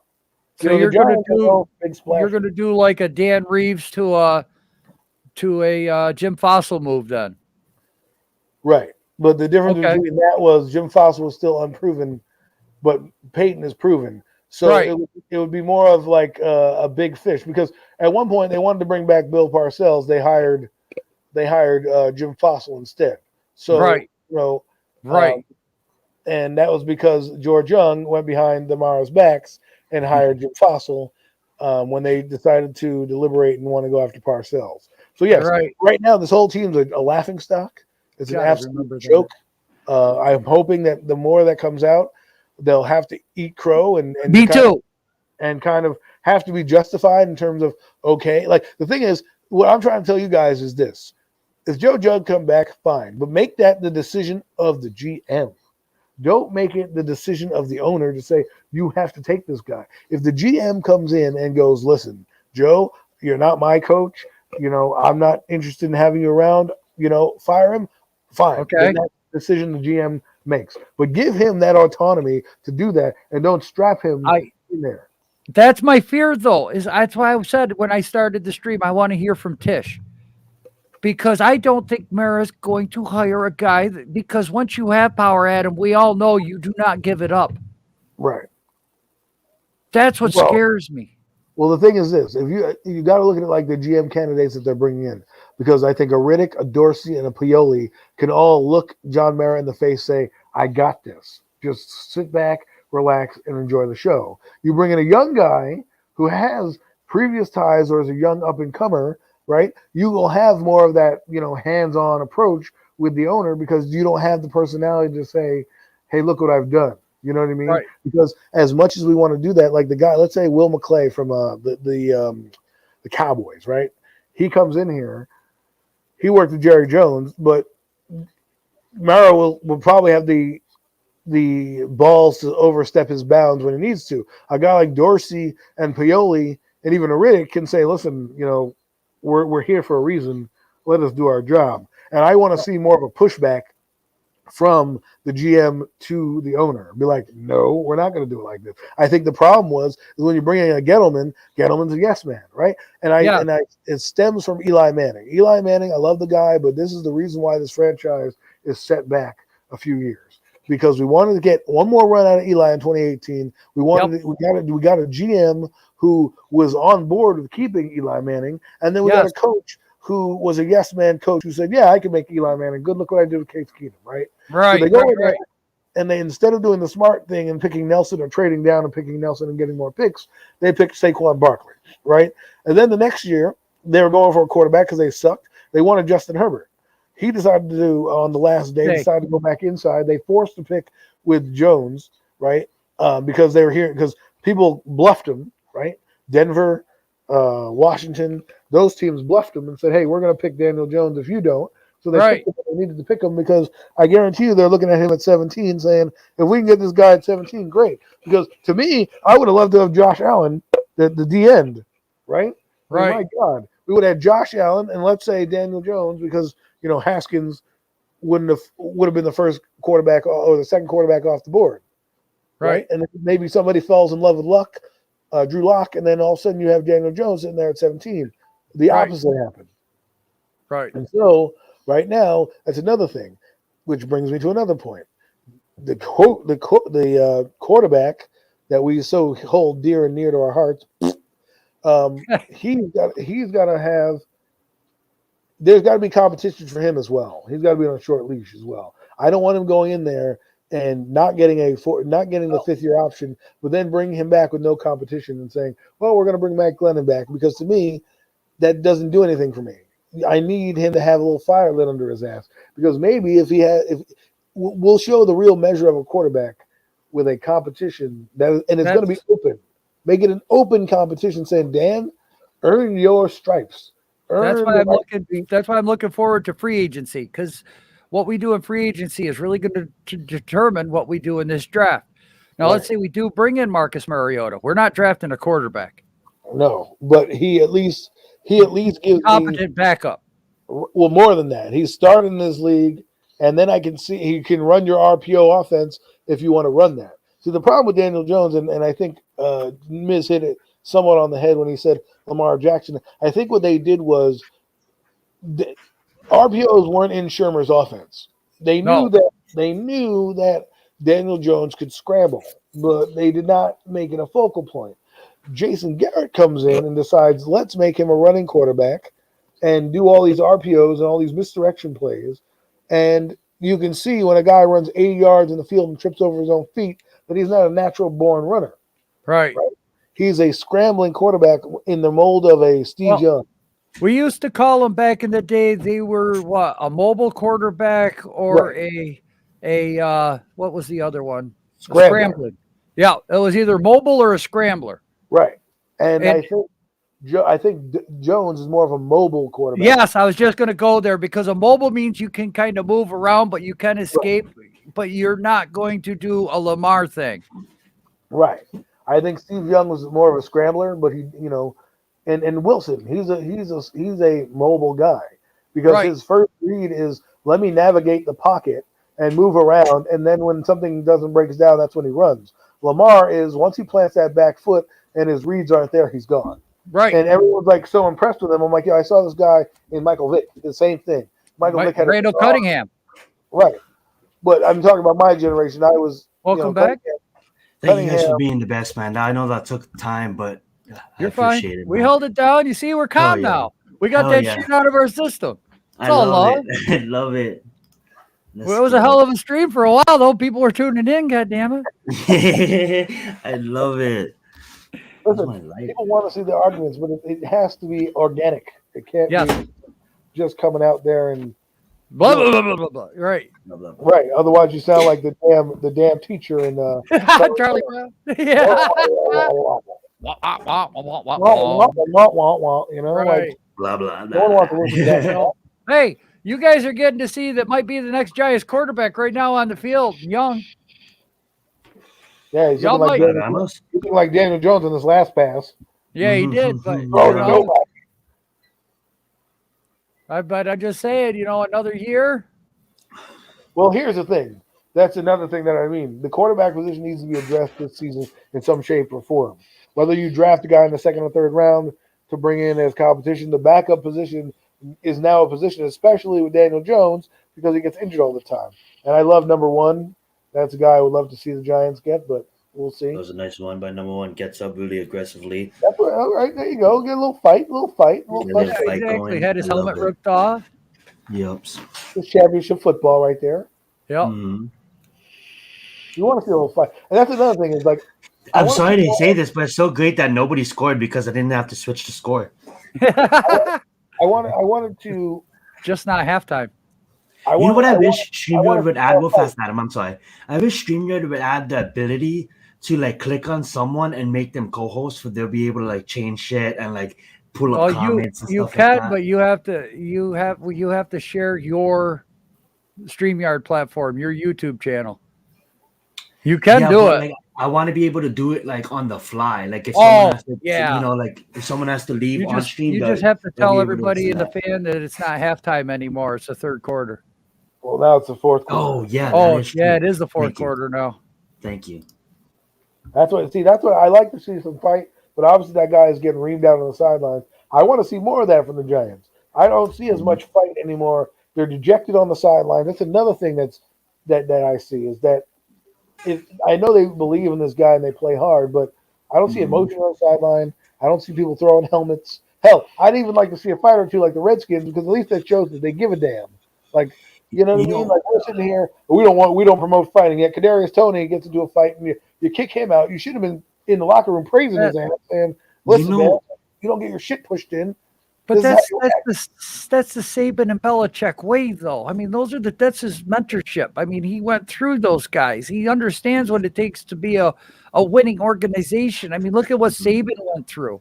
Yeah, but Joel, if you look at it, all right, those teams have fight. Nobody's messing with Dante Hightower. Nobody's messing with Matt Judon. Okay, those guys are in your face. They're rally around each other. They have fight. So you nice stuff by Cincinnati. If you're talking about lack of discipline, okay, that's one thing. But I'm talking about just straight. Hey, man, we want to kick your ass all day up and down the field. I think Judge wants to incorporate that, but right now he has to start somewhere, and that somewhere is like, okay, we just got to, because we're constantly doing stupid shit and mistakes.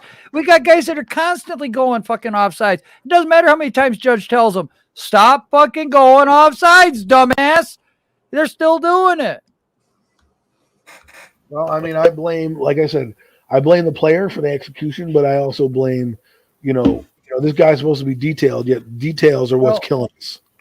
And I get that, Adam, but Pat had a really good. I think it was Pat. Somebody. I wish to God I could remember the exact. I've had so many conversations.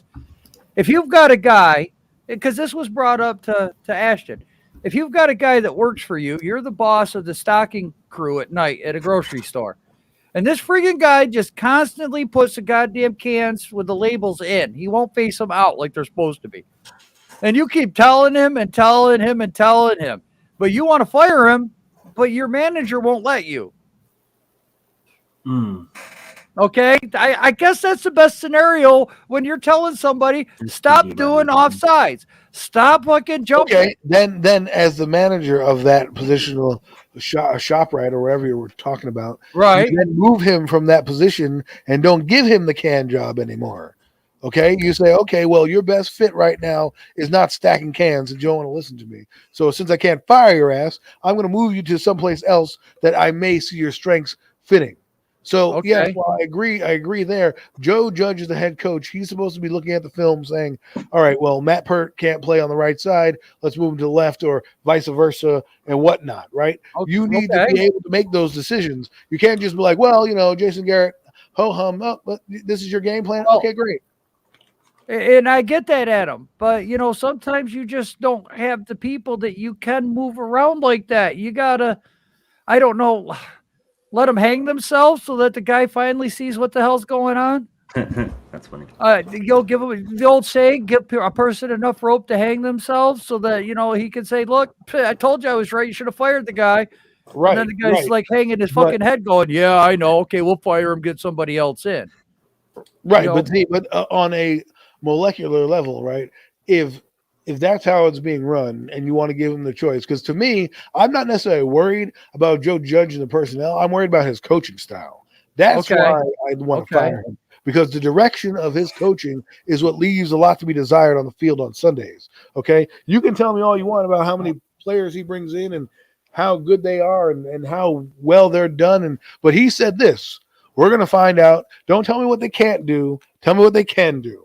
Okay? Right. Okay. Shout out to Bruce Young real fast. He broke the record for the most yards in Alabama's season. I didn't even do that, but shout out to Bruce Young. Continue. There you go. All right. So my point is, if you're sitting there every week evaluating stuff, and you're going there, well, we can't bring this guy up or we can't do this, then you need to figure out something with the personnel department, because last year, and if we go back to 2020, this is all our reference point we have. Every young guy that came in did something, contributed, and when they failed, they got yanked. Cam Brown had a penalty. You're on the bench for a few plays. Okay. Okay. 15 rounds. Bitch. So now That's the one by number 24, the running back for a gain about 6 yards. Sorry. First You're and good. 10. This is good. You're fine, Adam. You can continue. Yeah, continue. Oh, sorry. So my point being is that, I put a lot of emphasis on the head coach because that's what his title is, especially since he's the CEO right now. He's not calling one side of the ball. right? Like Pat Shermer was. My one problem with Pat Shermer, and I think this is why he lost the team, was he was too busy being a coach during the week. And then on game day, he was too busy being an offensive coordinator and too busy worried about one side of the ball. So when his defense was out there, he was too busy trying to game plan for the next series as opposed to saying to James Betcher, get this guy out of here. Right now, Right. Joe Judge doesn't call plays, so he's leaving it all to his coordinators and trust him. Might be a little too much trust, if you ask me. Might be a little Okay. too much. And to me, Okay. he said that he's also going to be part of this offensive game plan and fixing it. So to me, you've got to. All this falls on him. When things go wrong, it's on the head coach to fix those problems. Okay. If he comes out every week and says, "Yeah, we're getting better. Yeah, we're seeing progress." I'm looking at the win-loss column, and I'm not seeing any progress. I'm seeing the same mistakes happening week in and week out. I get that. And we're going to go back to the can guy again, because you got the can guy, you got me that's in charge of the can guy to make sure he does his job right, and then you got my manager. Okay? So let's say I've been telling my manager we need to fire this guy, fire this guy, fire this guy. No, we'll keep him. Well, I tried to find a different who's the position manager? for him. Nice pass to a wide open receiver number 8. The Gets manager- the ball down to the 20. Okay, Because right now, I would if you have look to at say the manager would be John Mara. Okay, I would have to say that me being the middleman would be Joe Judge. And then I'm going to say the guy that can't put the goddamn cans on the shelf right is a player or the team. Okay. Do you understand how I got the platform? Yes, that's why I'm asking him, because I want people to know. So I'm going to break this right down. You guys understand the directive. I'm just going to say about the person. So let's say Joe Judge has been saying, this guy sucks, this guy sucks, this guy sucks. I'm telling you, he's not. I've tried to find other positions and he still can't do it. But he's a good employee. He doesn't call in and he's doing, yeah, I can count on him to come in, but he's not doing the job right. I got to have somebody that can come in and do the job right. Yeah, I need somebody that's reliable and dependable, but if they can't do the job right and I've got a rework behind him, I don't have time to go out and do and fulfill my other duties. So he's like, blah, blah, blah, whatever. Okay. And then a year down the road, he goes, okay, well, shit, I should have. Okay. You're right, Joel. Joe Judge, I should have fired him. Okay. We'll fire him now. And you know what? In the future, I'm going to listen to you a little bit more, because we all know power is a hard thing to get rid of.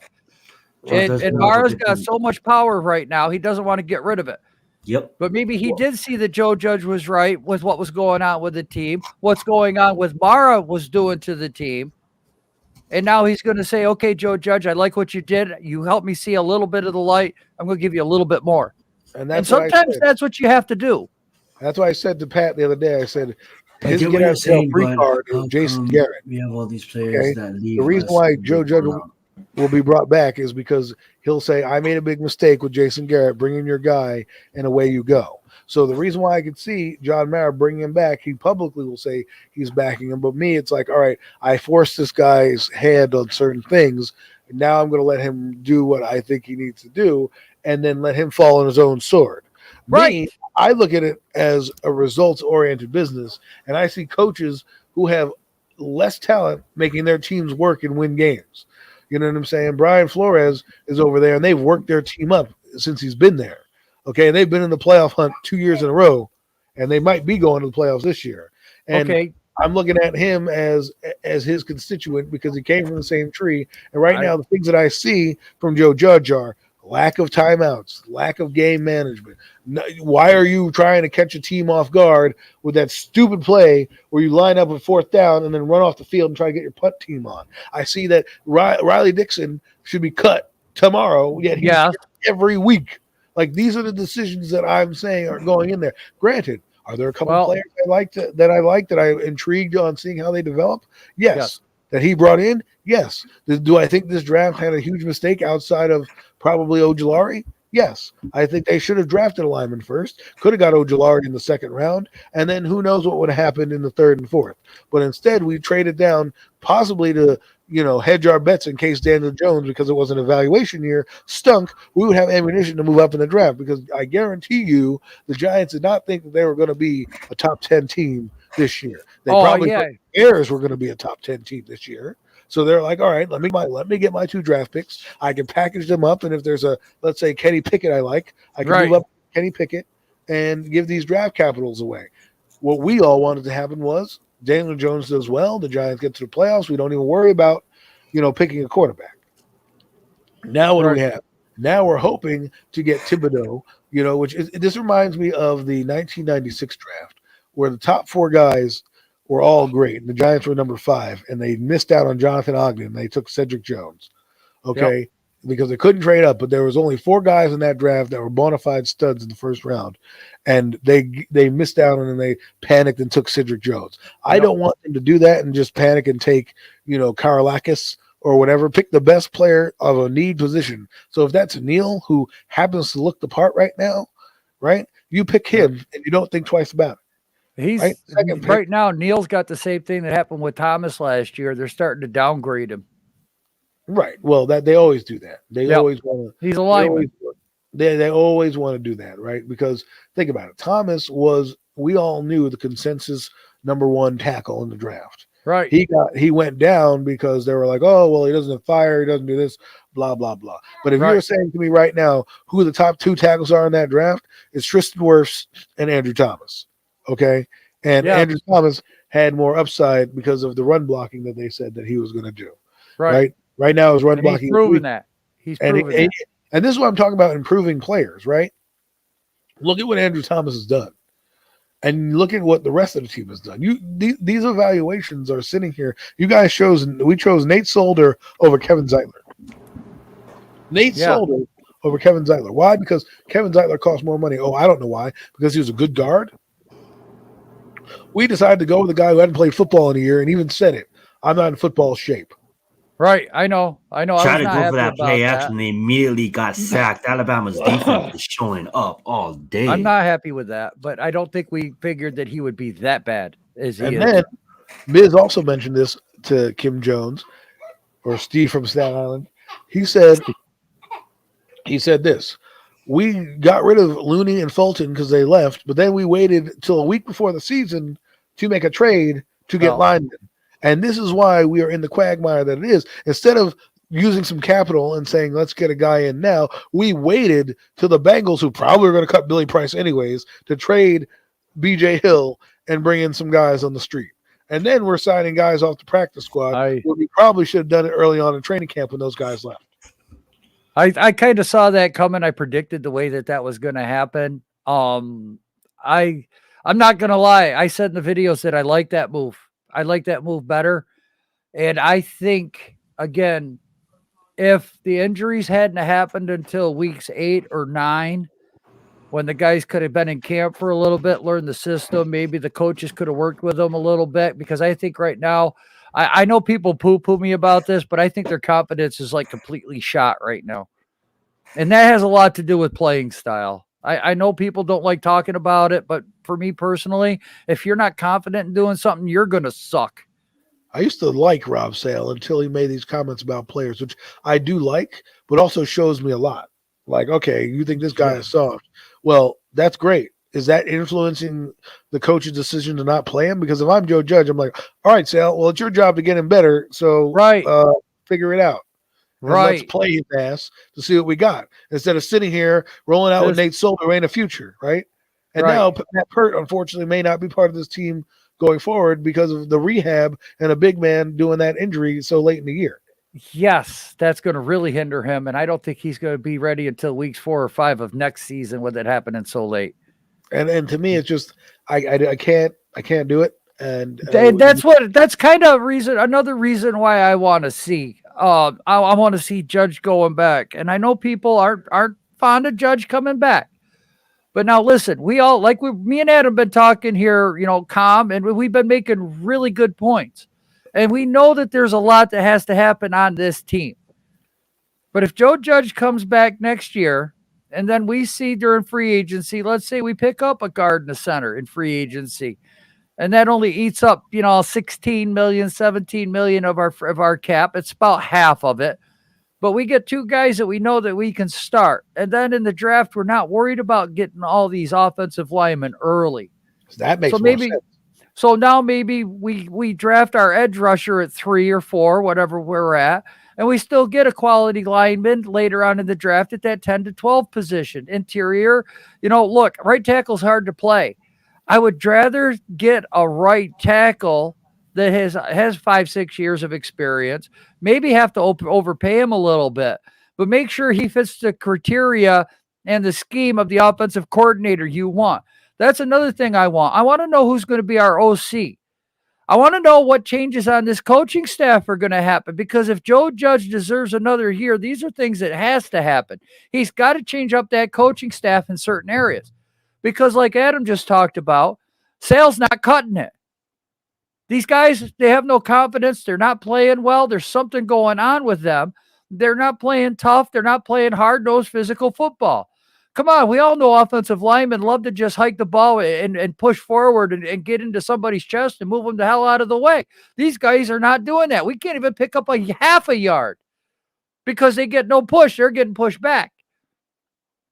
So let's see what goes on with that. And you know, the other changes that need to happen. Scouting department has to change. Chris Mara has to get out of there. Well, yeah, the thing needs to happen is that's why I think they need a big personality at GM to be like, listen, we're not going with your suggestion. I'm the GM. My job rides on this.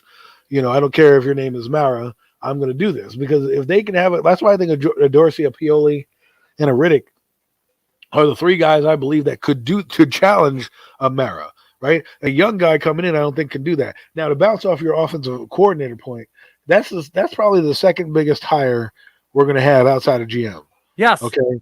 That's going to be the second biggest hire, because that's going to dictate whether or not we probably keep Daniel Jones, whether or not we, are a power O team. So maybe we draft a different type of lineman, right? Because I mean, Neil works on both a finesse and power O, but yes, the point is that you need to have a guy that lines up. Now, let's say it's Dorsey. I'm just using a name. It doesn't really matter. Right. And he comes in and he's like, I don't want Daniel Jones, but because the quarterback class right now is Kaka, I'm going to keep him for the year, and we're going to have to build around him and bring this guy in, right? So then your coordinator goes, okay, so now we're going to keep Jones. We're going to keep Jones. Now your coordinator has to come in and work with Jones' strength, right?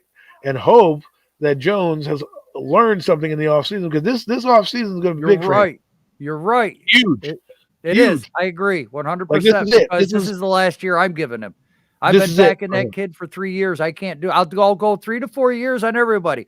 Like I said with Gettleman, I gave Gettleman 4 years, and now this shit's coming out. I'm done with him. I do want to see him gone. There's no reason why I can't change my mind. But like I said, we give players 3 years to develop, Adam. I want to give somebody at least 3 years, 4 years, because he worked so well with Judge in the first draft. I wanted, let's see what he does in the second. Well, we all know in the second draft it was less Gettleman, more Judge, because I just wanted to say real fast, though, I was on mute. It was a nice kick by the field goal by Cincinnati, and also he's looking real. I wouldn't say as good as bad as he's cracking under pressure. Well, he's looking real average. He is overthrowing a lot of his receivers at times. They're running the ball too, also. But he had taken some good-looking shots down the field. It's just that he was unable to connect with the receivers. He's throwing off his back foot a lot. That's why he's overthrowing. Yeah, Ryder, you're talking about? Yeah, Ritter, whatever. Yeah, I think he's going to be a good quarterback. I think the competition's a little big for him. Yeah, right? And Alabama is right in his face too. They're playing really good football. Like you're playing. Cincinnati should be playing against a team like a Notre Dame. They'd have a better chance at a game like that. When you're playing Alabama and Georgia are like 1A and 1B in terms of producing NFL talent right now. Mm-hmm. You know what? This is probably the best team that Ritter could go up against right now to show you what he's going to be like as a rookie quarterback coming into the NFL next year, and why he needs to set and develop for a little while. This right here is probably the best example you're going to see on why I like to set, like Eli. You set them for a little bit. You let them hold the clipboard. You let them learn the offense. You let them learn the plays, what it takes to be a pro. Well, yeah, I was going to ask you guys too.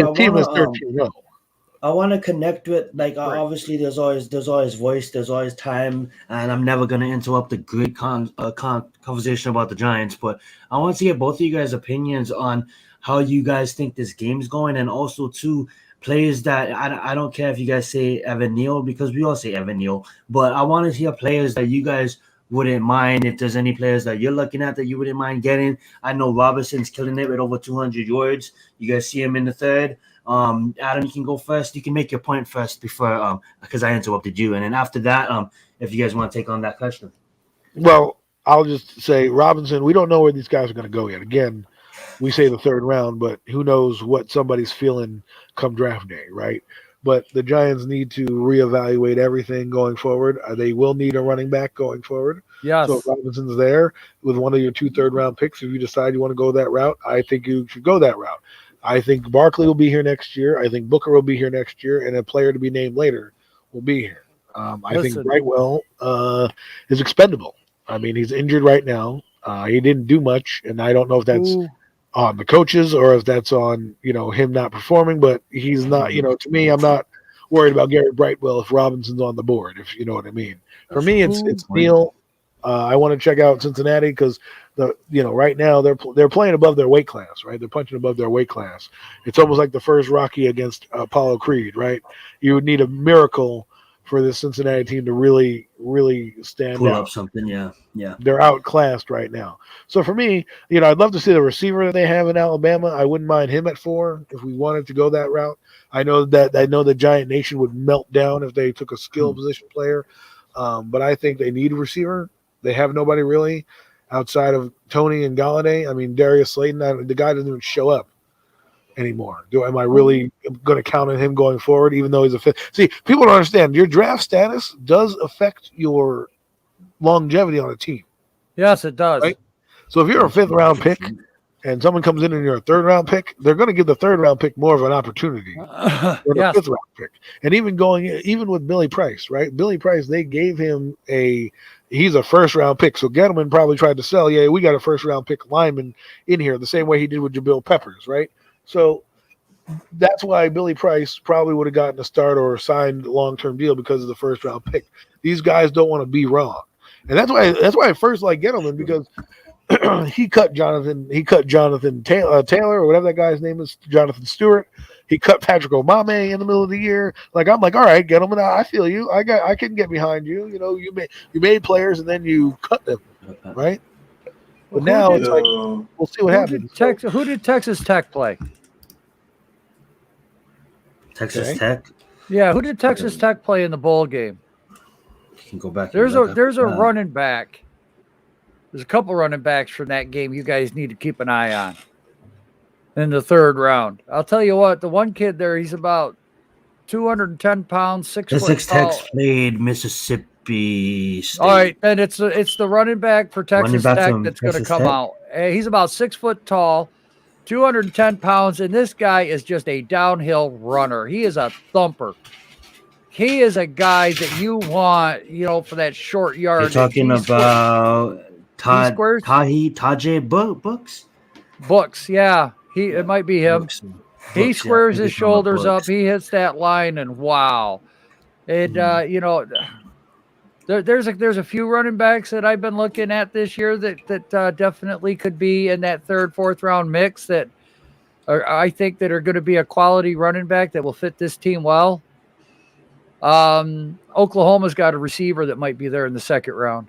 Well, let's not forget like a linebacker. We need that. Okay. Right. I wouldn't mind if we did use our 2nd pick. Let's say we went O-lineman first, and that Utah kid is there, and right. I wouldn't mind picking him either. Or the Georgia kid. Right. So to me, it's like the Giants are playing with house money with these 2 picks because as long as they get one out of those 2 correct on the offensive line, you can use your 2nd pick on whatever you want. Right.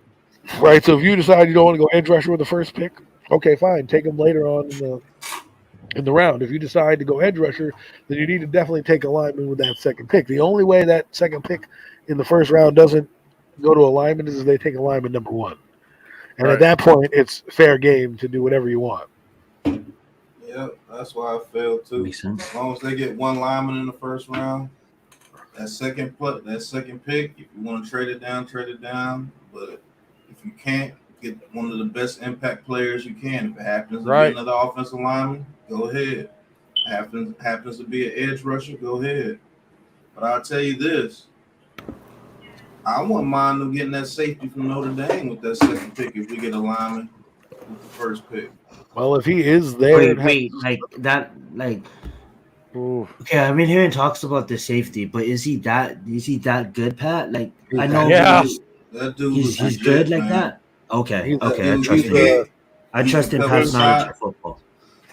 He can hit. He can cover sideline to sideline. He can play in the box. Whatever you need him to do, he can do. That's why they have him going in the top 4, the top 5 this year coming up. Oh, yeah. We got the number 5. I And don't want to number use 8 his pick. name, but Sean Taylor is probably what they're going to comp him to. Yeah. He's not Sean Taylor. But He's taking it a little bit too far. He's not Sean Taylor. Grind it back a He's little bit, Adam. I tell you what. Well, if he gets picked in the top 4, Yeah. That is, yeah. Okay, I can see your point on that. Yeah. then that would be him. And, we all know Sean Taylor, prior to coming out, he was the top 4 pick. The Giants were going to pick him, and they decided to go, obviously they did not go that route. They chose Phillip Rivers instead, but they could have went with Sean Taylor. Right. And, who knows what would have happened at that point. So, Eli Manning got us 2 Super Bowls, so I ain't mad about that. Nope, me either. It's true. Not like some other crap. Obviously, Taylor's career ended short, unfortunately. Yeah. I remember when that news came across, I was like, you've got to be kidding me. Somebody's running back. Yeah, that was sad as hell. I know. That's why you don't go into your house, guys. You can be the biggest, baddest guy in the world, but you don't know who the hell's in there. You stay out, you drive away, you call 911. And the worst part is the guy wasn't even shot in the chest or anything. It was the leg. He hit a main artery in his leg. Yeah. Yep. Bled out. Yep. You ain't got to be shot in the chest to die, my guys. That's true.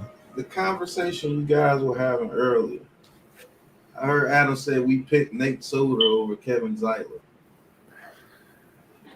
Kind of did. Yes, we did. What it was Nate Solder, you couldn't cut him outright because you would have lost money. What he did was he restructured his contract, which actually made it better for us. Well, because we saved about. Well, we should have cut him and kept Zeitler. No, if you cut Solder, you lose. It would have been. Yeah, but I could live without Galladay right now.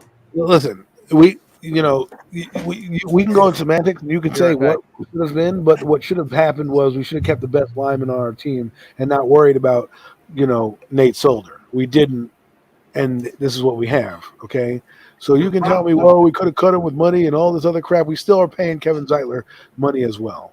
Okay, when you cut him, you're paying him too. So it's the lesser of two evils. They took the one that they put more investment in, and they did that way. I would have rather kept Zeitler. They took the person that allowed them to get the most money back. They weren't going to bring back Zeitler regardless of what happened, and they probably didn't get. They could have restructured his. Why didn't they restructure his deal? Because they didn't want him anymore. They had Shane Lemieux and they had Hernandez. Both are worse than Kevin Zeitler. Right. But who's to say this offensive line will be stopped with Kevin Zeitler? They did what they had. Well, you would know right now that you wouldn't have to worry about the right side, the right guard, and the left tackle. You still have to worry about the right tackle, the right tackle, the center, and the left guard. And they was gonna have to release Zeitler after this year anyway because his cap was too high. So this makes sense. A guy doesn't play for a year, tells you he doesn't play for a year, tells you he's not in football shape. But yeah, I'm gonna keep him over Kevin Zeitler. Brilliant thinking. That's you're making that fast. Like nice stop by Alabama's defense, playing good defense. You make it like they had the choice. They had to make a choice. Either we're gonna keep Kevin Zeitler or we're gonna keep Nate Solder. That wasn't the point. They did make a choice. They chose but wrong. It's not like they were against each other. It's not like you was gonna have one or the other. They could have kept both of them if they wanted to.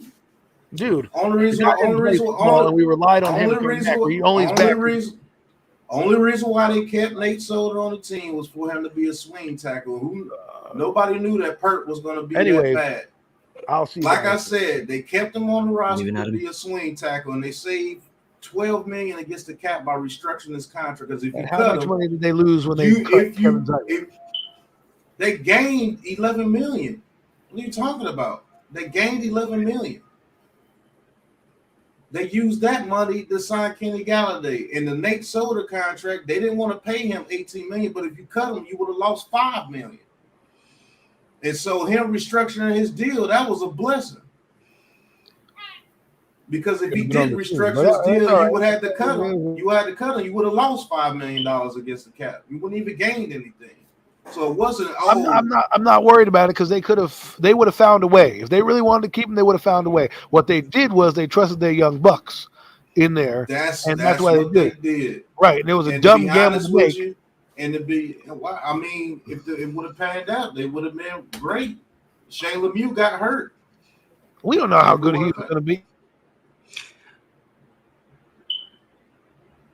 I think the Washington football game kind of sucked with losing out like Nick Gates. Yeah. Like that.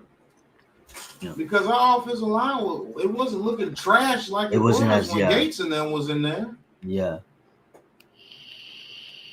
Like I said, but don't make it seem like they chose Nate Solder over Kevin Zeitler. That's not the point. It is, but we can see it. We can see it different ways. We can see it different way because they got rid of a guy who they probably could have traded, but they didn't. They cut him to get money back to then sign a booty ass tackle. They could have brought back Cam Fleming if they wanted to. If they wanted to swing tackle, they didn't. They brought back Nate Solder, who hadn't played football, and even said he wasn't in shape, but they still brought him back. And even in camp, when he wasn't looking that great, they still kept him. But it's okay.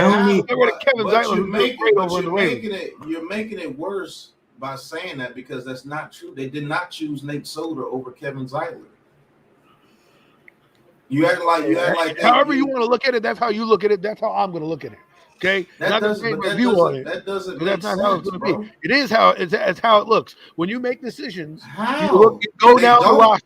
They don't play the same position. Oh my God! Neither number 6 getting the first down easily. All right, man. I'm out. Have a good night. Happy New Year. See y'all later. All right, Adam. Nice having you. Thank you so much for joining, Adam. Please go check out his channel. Link is gonna be down below soon. I'm gonna go link it. That doesn't make sense. They did not choose Nate Solder over Kevin Zeitler. They don't play the same position. Their contracts weren't up at the same time. Neither one of them were playing dynamite. Kevin Zeitler wasn't a Pro Bowler when he played here. They did not choose Nate Solder over Kevin Zeitler. That doesn't make sense. What they did was they got a blessing with freaking Nate Solder said, "Hey, I'll restructure my contract to come back and play."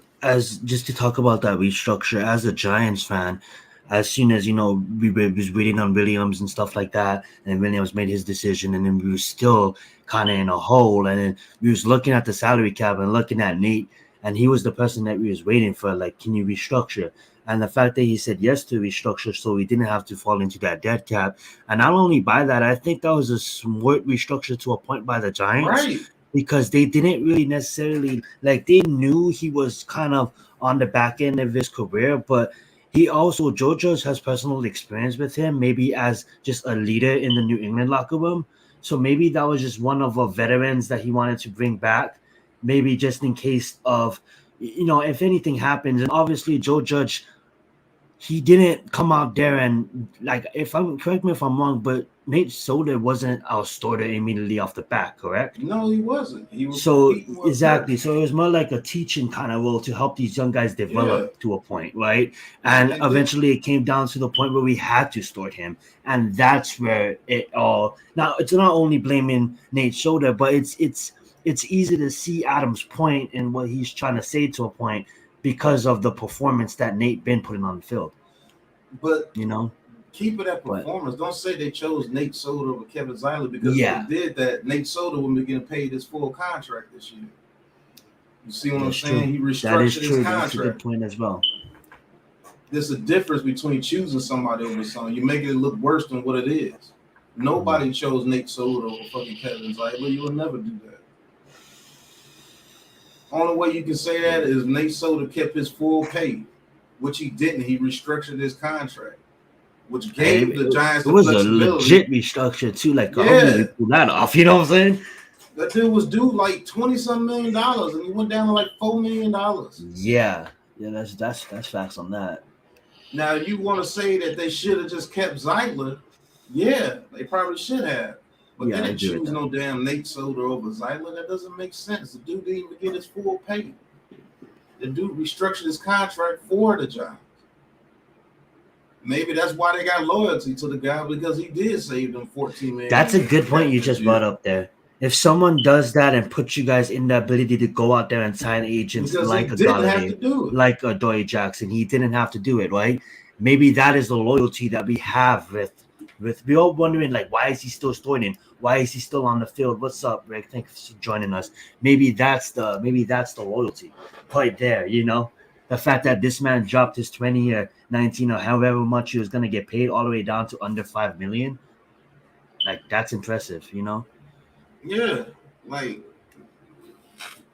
I know you mad about the franchise of things, but make things right. Nobody chose no fucking Nate Soda over Kevin Zeitler. Because if they did, Nate Soda would be getting his full pay right now. And if it would have came down, well, damn, in order to pay Nate Soda, we're gonna have to cut Kevin Zeitler. That wasn't the case. They cut Kevin Zeitler to bring in people like a Dory Jackson and Kenny Galladay this year. And they wanted to go with their young guns, and it just didn't turn out. It blew up in their face. They wanted it to. Yeah, it was a wrong decision, but that's just making it worse than what it is. Who in their right mind would pick Nate Soda over Kevin Zeitler? That doesn't make sense. That's his point. What's up, Joe? And as you come back, that's the game. We got Alabama winning 27-6. And fans watching, you guys probably was like, wow, you guys totally took the second half of Tuck Giants football. Was the best organization franchise in the league. Nah, I'm just joking. The game was over by half. Alabama had full control over this game. Robinson over 200 yards. And damn, you guys can finish it off. And don't forget to go on Joel's channel. You're going to get Pat and Joel calling the Orange game, Michigan versus Georgia. Any final thoughts, guys, before we're going to get you guys live in 30 minutes? 15, actually. I'm going live at quarter after. There you go. Yeah, a little bit about this game. Yeah, my final thought is stop piling on. This is a bad franchise already. You ain't got to make things seem worse than what it is. There's no damn way they chose Nate Soda over Kevin Zeitler, because if they did, Nate Soda would have been getting his full pay. That dude took a $14 million pay cut for us to get other people, and that may be where the loyalty's coming from, even though he sucks. That's a really they good point. restructured Nate Soda to bring him in to teach Pert, but they both suck so bad that neither one of them is going to be on the team next year. Oh man, was getting rid of Kevin Zeitler a bad move? Yes, it was. Yes. But don't pile it on saying that we chose Nate Soda over Kevin Zeitler. That is not the fact. Well, I got to scoot because I want to eat. I got 15 minutes. We'll continue this conversation here in a little bit. Peace out, guys. Hell yeah. We'll catch you guys. Go on Classified with Joe. Go on Big Pat Sports. Thank you for being here. You guys have a wonderful day. Let's get it.